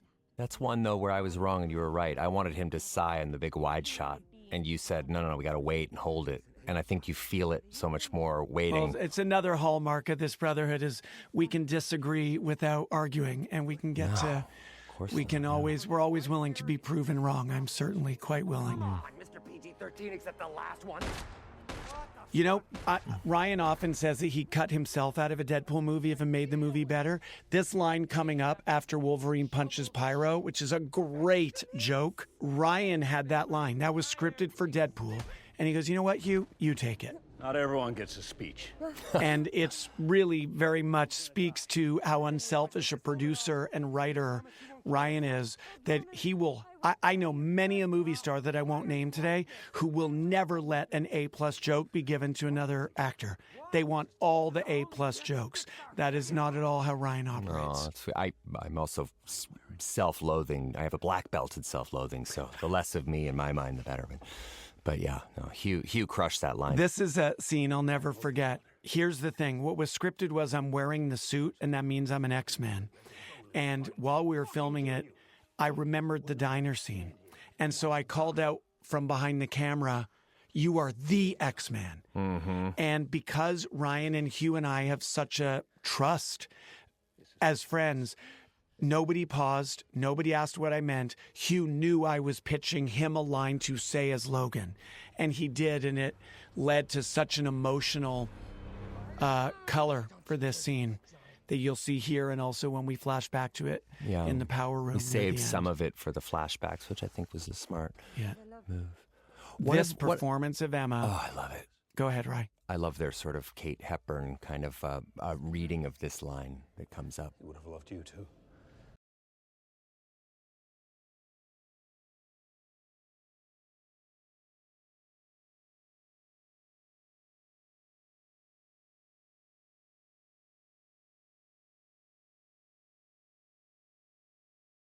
This line. Here it comes. Want to hear something crazy? Yeah, this line. You want to hear something crazy? So, like, bringing up baby. Again, it's that unpredictability. It's that strange unpredictability. Oh, here's a line that Ryan pitched. Oh, yeah. This is a line I pitched early on, but it's one of my great pride in life is that Marvel, Kevin Feige, and everyone around him now refer to the portals as Marvel Sparkle Circles. Marvel Sparkle Circle. What's that? Which I want that on my gravestone, that they call that the Marvel Sparkle Circle. It's just beyond my paltry imagination. Here comes the thing that Deadpool predicted. Big slow motion ending, sad music, everyone fighting together. Who knows if you live or die? Here it is, just as we said it would. Jimmy Durante. Bah. The headless juggernaut on the left that we only reveal there.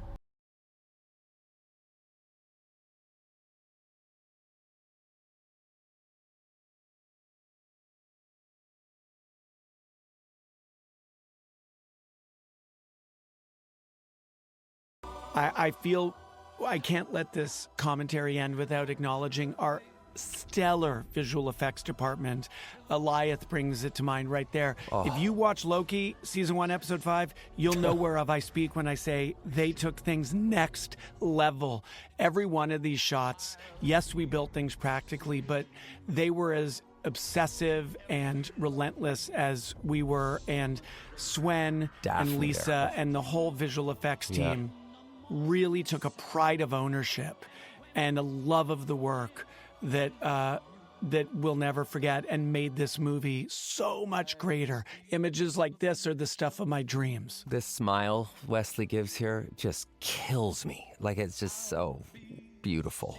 Oh. And this image, this silhouette. You know, in a movie like this, it's why it's been a dream come true, is you're getting to tell story on a mythic level. Yeah. It's anthemic storytelling.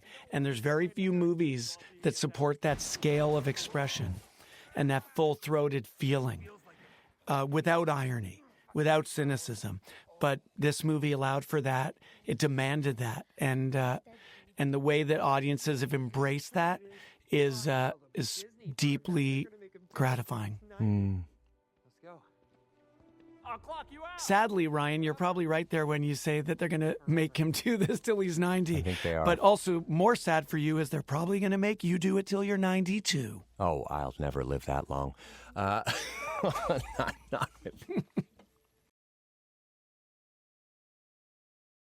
By the way, here comes a sneaky MVP moment from Aaron Stanford here, where he says to Cassandra, just ask a question sometimes. Jesus, just ask sometimes. it's so, again, it's a supporting character who's there largely for plot, who manages to create character moments in the midst of story.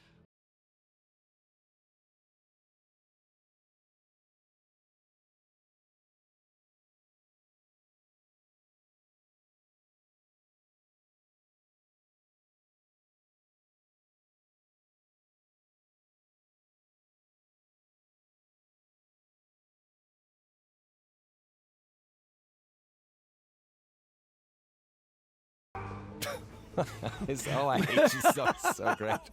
Oh, I hate you so much. Child. There's something called ADR, which is automatic dialogue replacement, where you add or replace lines after the movie's edited, but before you do the sound mix. And there's a few lines, probably many lines in this movie where we added late-breaking jokes or moments, and that's one of them for Paradox. If you've seen any comics of Cassandra, you know that the hands, fingers in skull is a signature visual for her, and was tremendously challenging to do with visual effects. And yet another piece of visual effects work that Swen and the whole VFX department pulled off exceptionally well. This may be a terrible and dreadful admission I'll regret, but I brought my kids, 3 of my 4 kids, to the premiere, partly because they're in various chunks of the movie, little chunks here and there, and this is the only part that I had to cover my 4-year-old's eyes for. She just found that to be too much.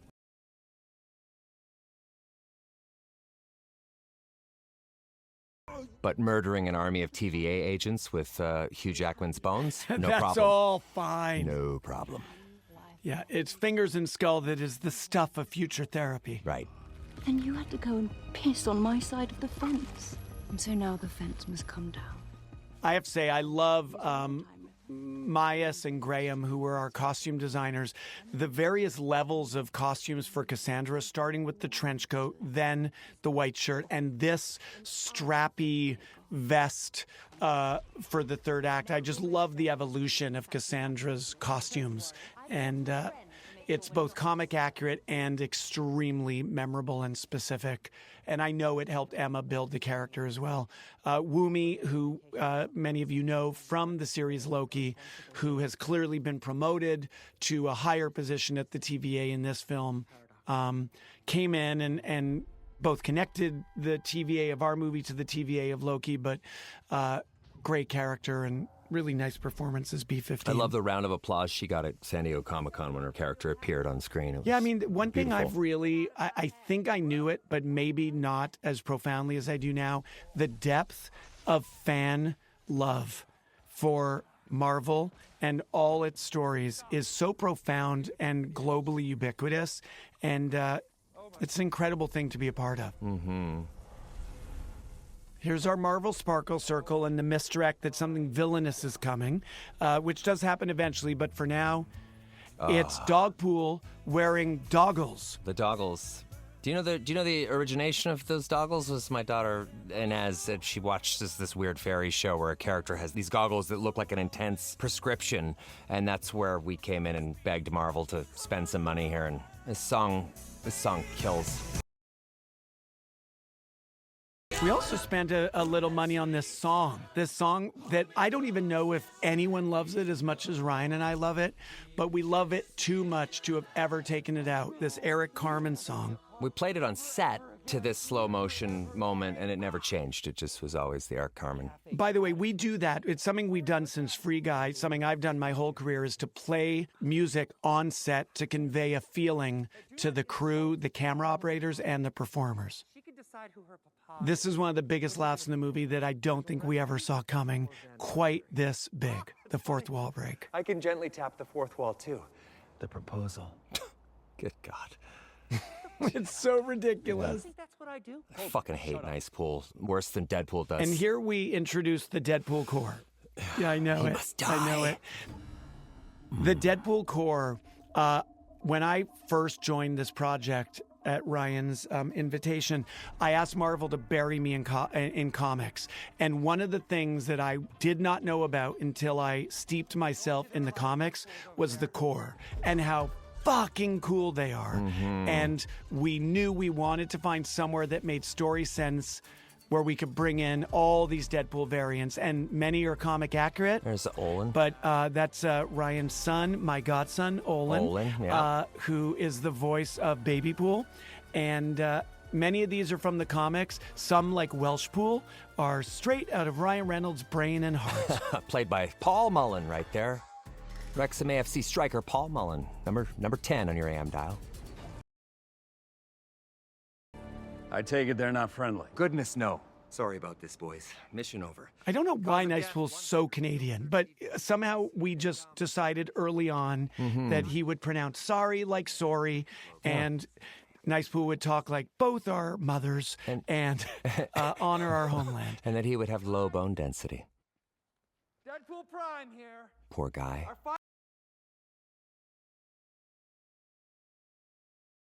That's kid. Guiltily, that is my daughter, I'm Inez. so sorry we have to admit that. And I am Father of the Year over here for allowing her to say such language, which, to her credit, she really didn't want to say, and then came back later and said, I want to say it now, when I started looking at other people to play Yeah, it. but Ryan, to our discredit, we made Nezzy do, I'm not shitting you, 70 to 500 versions of that line.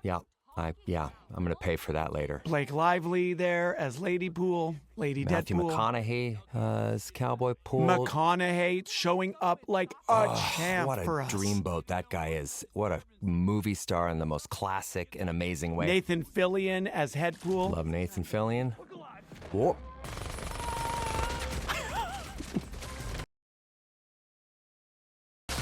This is an example Ryan talks about making me laugh on set. This was one where it really got me. Ryan really committed to the absurdity and the sweet, innocent, oblivious idiocy of Nicepool. So much of this was kind of made up on the day, too. All the multiverse jokes. Almost all of it, Ryan. Oh, Yeah. I have to tell you, so much of this, we pre-rehearse this. Every once in a while, we'll rehearse a few days before the shooting day.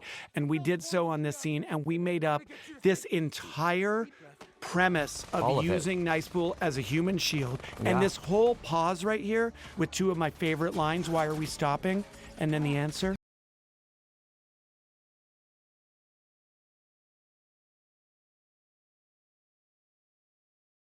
This moment coming up, which is incredible but true, when we did a practical effect blasting Deadpool's face with the remains and viscera of Nicepool's skull, it landed two perfect red droplets of blood, coincidentally, in the iris area of Deadpool's mask. And so what you see here is real in his eyes.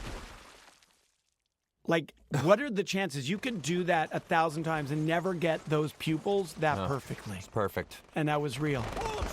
It's a little improv from Nathan Fillion. Sweet little puppy. Oh, I love it. Sweet little puppy. This is a moment that I love how it plays. I never thought it would play so big. Yeah. People love this walk with Dogpool and Wolvie. I don't think he's gonna make it. God, he loved his face. I could taste his final thought. He was so afraid. But he died a hero. He died for murder.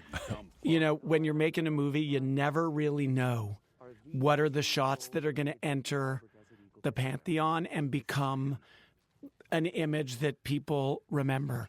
Yeah. But this shot coming up as the two guys come out of the donut cart in slow-mo, it was just one of 30 shots we did that day. But now I know it's one of very few shots that will be with me always. Me too. And this song has been in my head for 6 years for this sequence. I don't think I've ever been more nervous as we awaited an answer on whether or not Madonna would license this song. Thank God she did. But I just have had this stuck in my head forever. And here we are. Oh. And by the way, internet, Twitter, social media, thank you for giving us so much shit for not putting him in the mask, because it really built this moment to deliver, because so many people thought we weren't going to go there. And we were always going to go there. But actually, you know what? I remember it was my storyboarder, one of several, named Will Groby, who early on said, Shawn, if you're going to do the mask, man, wait till late. Don't do it early. Do it late. And here we have the hardest shot that either of us has ever done on any movie. This is one uninterrupted shot. This is real Motion control. Yeah. Yeah. One left to right dolly move. This took 9 months of prep. These are all stunt people. This is not CG. This is all real choreography where Deadpool and Wolverine shift and trade off between background and foreground. And just took months of drawing, previs, stunt rehearsals, camera rehearsals. And to see the way people have enjoyed this shot is just the best. And a relentlessness from George Cottle or you know, and Alex Kishevich. I mean, just inspired work on their part. Also, I have to give a shout out. Dan Stevens and in this scene, Andy Lister were the doubles in some cases for Wolverine. And the absolute ferocity of this Wolverine performance, some of it is Hugh, but Andy Lister occasionally doubled Hugh because this one shot was broken up into 4 chunks. Anyway, this was just a massive team effort because everything you're seeing is real. Every Deadpool you're seeing is a real performance. Yeah. Little Stan Lee moment here, which I right there, yeah. always loved. And this bus idea, Jeremy Simser, our storyboard artist, pitched and made up this bus section of the Oneer, and we all loved it so much that we fully said yes to that, please. And then Ryan and this idea of taking a heroic moment, and because it's Deadpool, subverting expectation.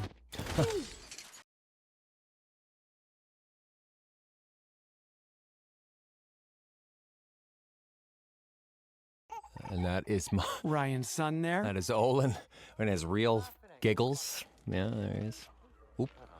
There's Canada Pool. Canada Pool's in the black Deadpool suit, and I love Canada Pool. I don't know that people notice the baby arms on Samurai Pool, which is, of course, a nod to the classic all-timer of a scene in Deadpool 2. But when we cut back to Samurai Pool, please note that his little baby arms are growing back. Rob Delaney here as Peter, just such a delight every time, and with this slightly incomprehensible moose knuckle. Wait, you guys know Peter? It's not even a moose knuckle. It's like, what the fuck is going on down there?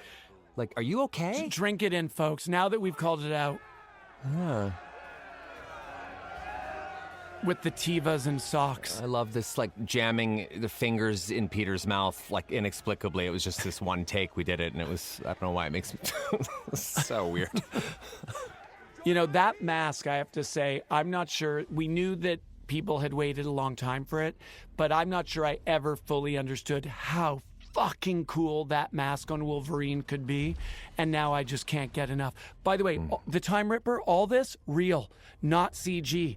All those mechanisms, all those details, this is real, and yet another piece of phenomenal set deck and art direction by Ray Chan and this art department.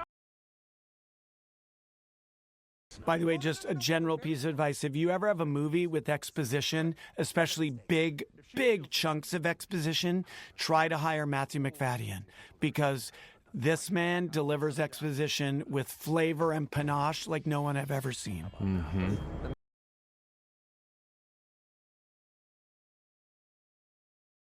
Worth calling out too that we had a different joke there initially on with the mask, the joke about Batman, and it was more of like a slightly not quite friendly fire joke, and that was the great a note from Kevin Feige. He said, "Can you come up with something else?" And necessity being the mother of invention, I love a note. We came up with the idea that it's like Batman except he can move his neck, which I love that line.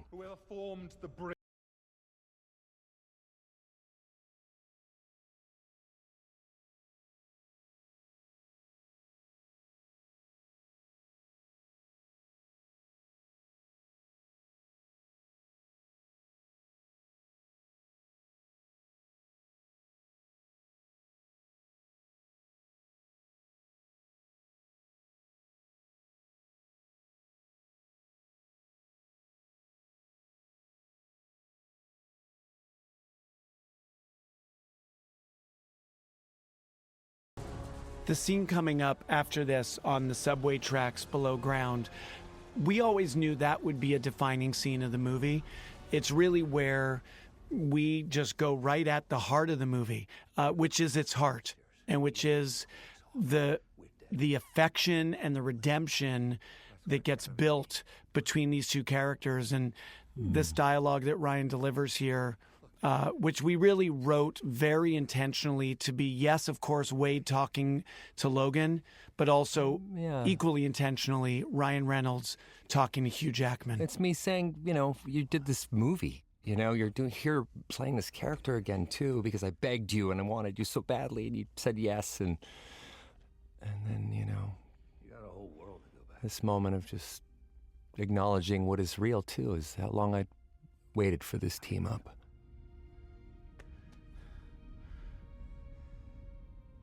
And kudos to Shawn for just shooting this, and we didn't rehearse it, he just went right into it. Hey. Yeah, sometimes you feel something magic happening on set, and your job is to get out of the way and capture it as quickly as you can while it's in its most pure form.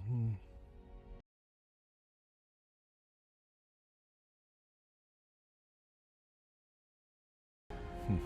Talk about the mask and its iconic, this shot, this angle. I literally studied this mask. I know all its best angles. I know it's best from profile and 3/4 and worst frontal from the front. Coming up here, people always ask me, well, what's Ryan like on set and how much is written and this and that. Open the door. I can't hear you over all the noble sacrifice. We wrote that line, and we wrote this Marvel Jesus Spock line. Marvel Jesus. Or Spock. But the rest of what Ryan does through this glass window, Ryan did one time in a take. It makes no sense. It should not work, and yet it makes the scene. Oh, God.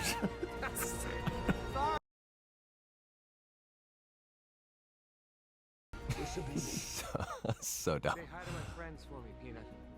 This is another set that is built practically, including what you see in those tubes, guys, including the water at the bottom, the undulating light in that orange and blue tube. It's all real. All of that is real and in camera. I don't think there's ever been a scene that I've had any part in that it was as hard to edit as this one. I mean, it was just like the most advanced algebra equation we were trying to crack over and over and over again until one day it snapped right in. And it's worth mentioning again to any aspiring filmmakers, there were many, many days in the edit room where I hated this scene. I thought I would never make it great. I couldn't figure it out. The editors, Ryan and I, we were in agony, and we just kept trying something different, try something different, try something different. Throw out the script, throw out your initial intention, find what works. And we just kept at it, and then one day it unlocked.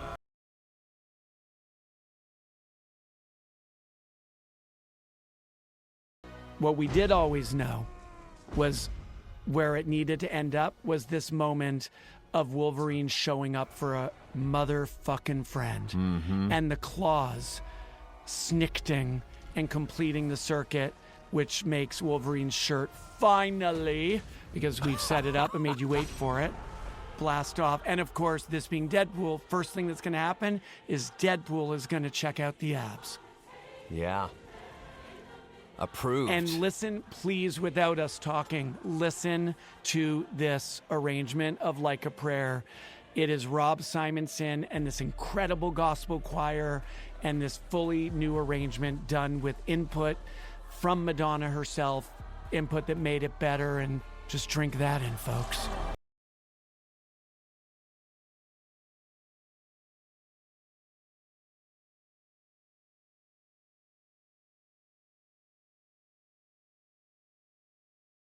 You know, coming up, Ryan, correct me if I'm wrong, I don't think any of these flashbacks were in the script. They weren't. Everything you're about to see, this walk down the legacies of both Wolverine and Deadpool, this was editorially invented and discovered.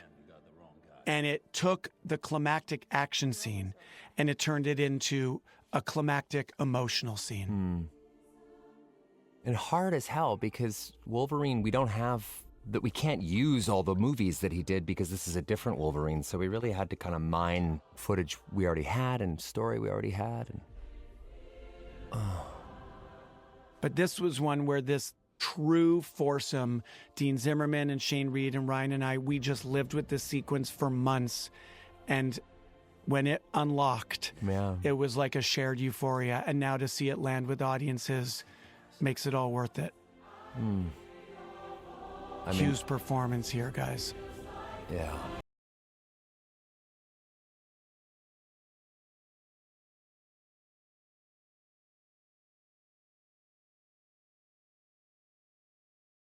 Oh, God. Every hair on my body's standing on end right now. Everywhere. Me too, man. I mean, and, you know, we talk a lot about a movie made from the heart and that heart got baked into the movie. But the fact that we're sitting here talking through this commentary, still having goosebumps. Well, also worth saying, too, that there's a genuine, like, the purest love that I have for Shawn, Shawn has for me, we have for Hugh, and Hugh vice versa. It's a for the ages kind of thing. You know, we've all been friends for so long, and we've all loved each other so steadily, and that love has grown over the years, and you really feel it, I think, in the movie. It's like a cheat code. It's like not fair.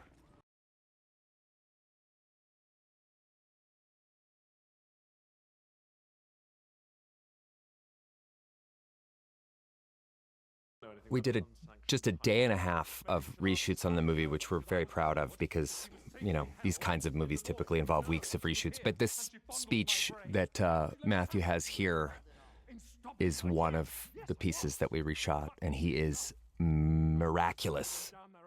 And credit where credit's due, you know, it used to be that there was no suspense, that the power room blew up and our heroes have survived. And it was Blake Lively who said to us, you know, I've been with you this whole movie.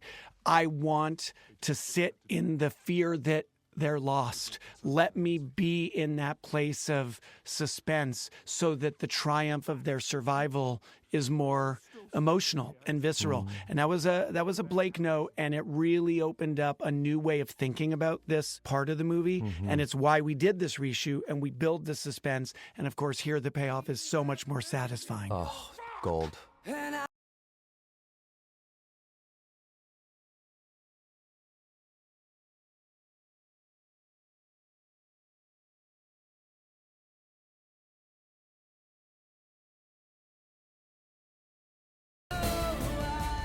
Oh, God. That at Comic-Con in Hall H, San Diego was the greatest moment of my life. And that was, we had score there, we had other songs, and one night, Shane Reed pulled an all-nighter, and he brought in Goo Goo Dolls for the reprise, and it was just, fuck yes. Ruined me. And a Wolverine together? Make them hold hands while listening to Madonna? Indestructible motherfucker.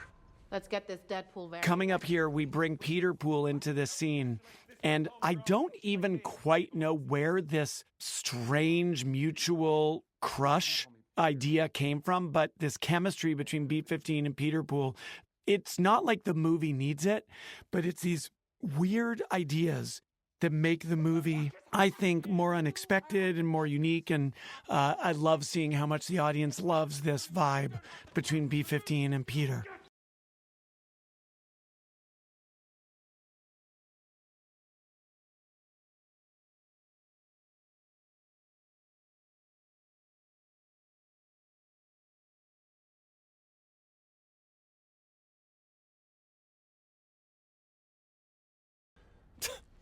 I love that line. They don't hear it ever because they're laughing. I know, they're still laughing too loud from "You look damn good in that That's what suit." Scoutmaster Kevin used to say.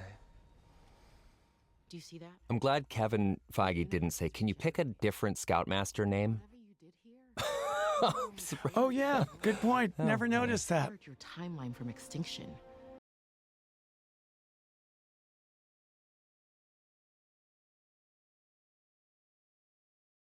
Wait! You know, one thing that was important to all of us who made the movie is that the movie is not a sequel to anything or a prequel to anything. I don't even know what phase of the MCU this would be. No clue. We wanted to, yeah, I had a feeling. We just wanted to tell one story in great fashion. And we wanted to stick the landing, and we wanted it to have an ending. And the fact that it feels self-contained and hopefully satisfying, and who knows what happens next, if anything at all, that was really important to us. And again, with full Marvel support, we were never once asked to service any agenda. No, they were incredible. Bigger than the story we were trying to tell. Yeah, they weren't known, usually these movies are commercials for another movie, and they really just let us, maybe they thought this wouldn't work because it was R-rated and all that. I don't know. But they didn't, they were incredible. The whole, every step of the way, just completely incredible. This is one of my favorite moments. Dogpool for the win. Well, your little gleeful clap is again one trying of to my make you favorite laugh. parts. I was just and Blake was on set that day, and I'm always trying to make her laugh too.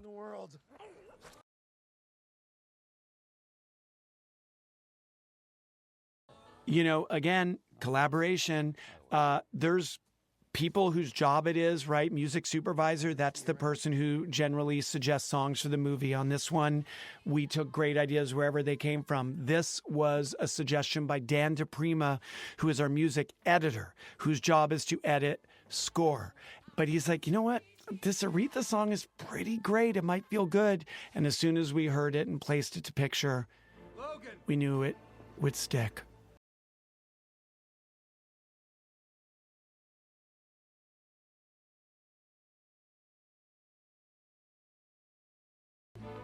One thing I never ever get over is how much people love Leslie Uggams, the legend, as Blind Al. There's an entire run where you describe Dogpool's ugliness, having sex in a bed of gonorrhea, stuff like that. I've never heard it in a theater because they're laughing so hard from Leslie saying, "Oh, motherfucker." Oh my.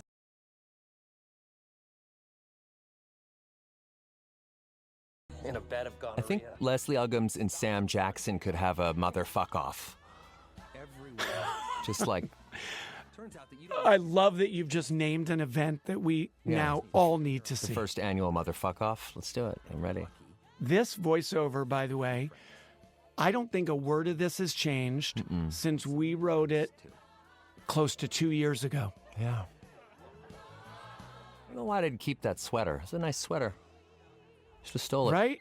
I do love Wade's inexplicable fashion sense. Oh, it's, yeah. Morena, with this, obviously Vanessa's not in a huge chunk of this movie, but, you just get such an innate chemistry and warmth between these two characters. And this scene lands for me as a result.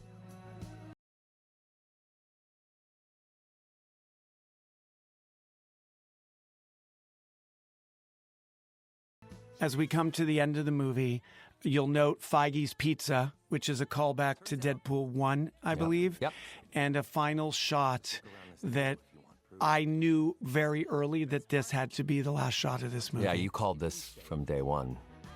They save us right back. Shout out to Lou Desposito, who sent Shawn and I the mask, the Wolverine mask, which we both desperately wanted our own masks, and we whined. I'm not gonna say we even asked. We whined about it, and the next thing you know, it showed up at our and at like our doors. 2 days later, we got the mask. Yeah. And I've had my Deadpool mask on my shelf for a while now, but my Wolverine one, I couldn't spoil it, so that's been in a closet, and finally I can put it on my shelf where it belongs, next to Deadpool. Damn straight.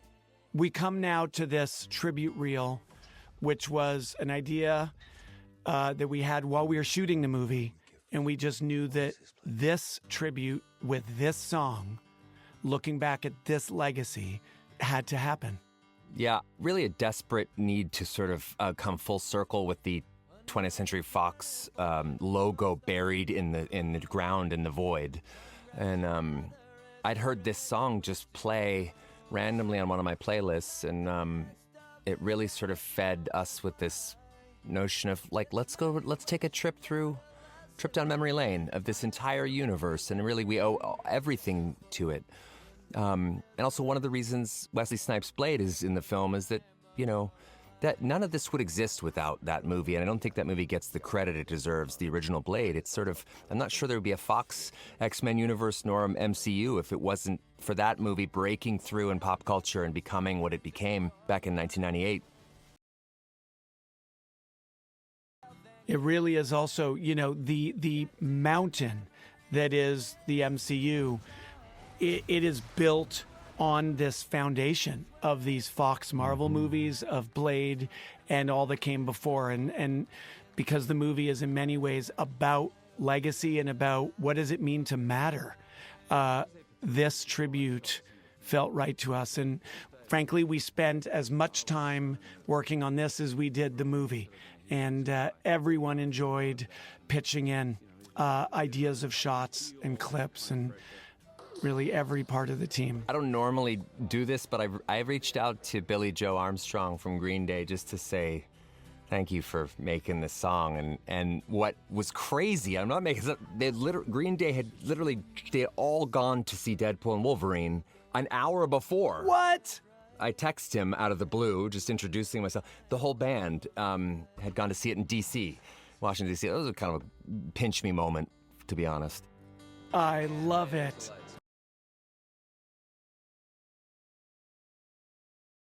And I've kind of described the Fox X-Men universe as this sort of fun, weird, uneven, and kind of risky world that really I kind of owe everything to, if I'm being totally honest. And I love it, yeah. As does Hugh, and as do I. I've never made any of the Marvel movies at Fox, but through my Night at the Museum movies and really my whole career, we just wanted to honor that.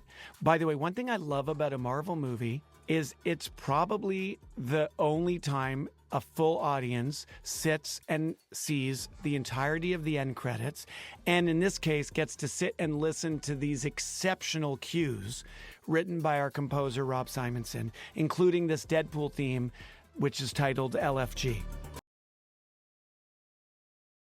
It's just a beautiful piece of music. Rob is also one of those guys who's just relentless in his work ethic. I mean, I've been lucky enough to do a couple of movies with him, thanks to Shawn. He did a movie my wife did, Blake, called Age of Adeline, and has since helped her on It Ends With Us.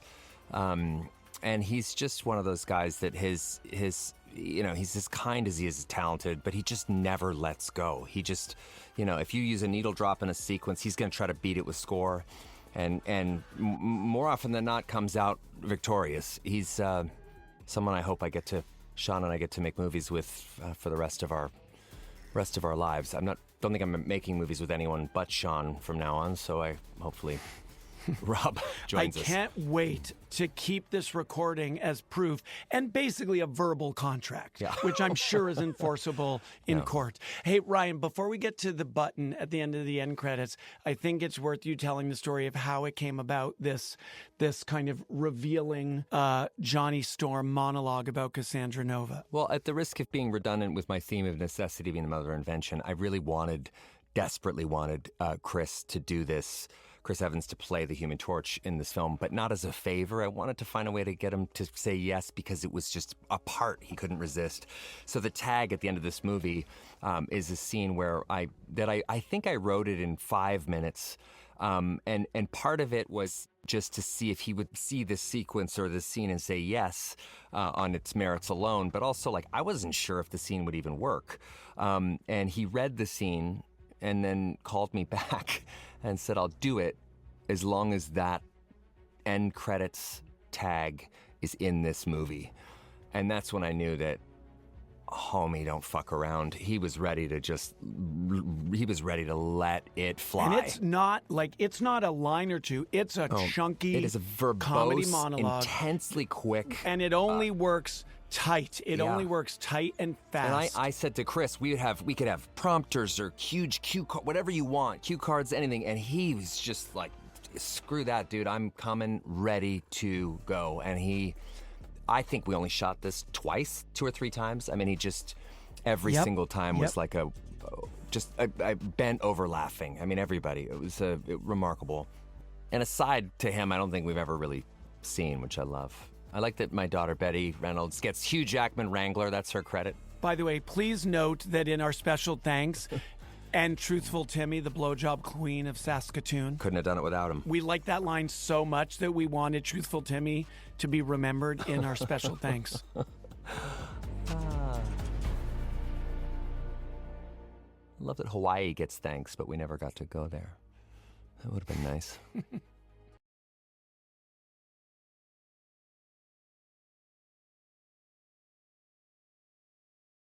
There's a Ray Chan dedication, and Henry Delaney, who is Rob Delaney's late son.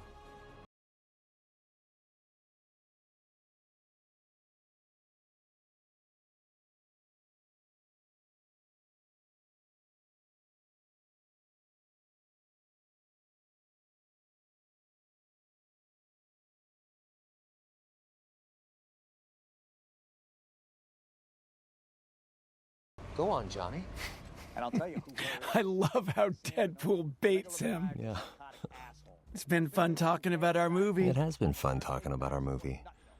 That was really, oh man, I miss making it. Miss making it too. Miss making it with you and Hugh and everyone else. Yeah, it was a lot of fun. God, the best time I've ever had in my entire life. I mean it, like, professionally. And me. Yeah. And me. Thank you for listening, everyone. Thank you for listening, yeah. And thank you for embracing this movie that was made with our hearts and somehow found its way into yours. Absolutely. Thank you, everyone. This wouldn't exist without, all the fans who made Deadpool 1 a reality and subsequently 2 and this one. So all the thanks in the world.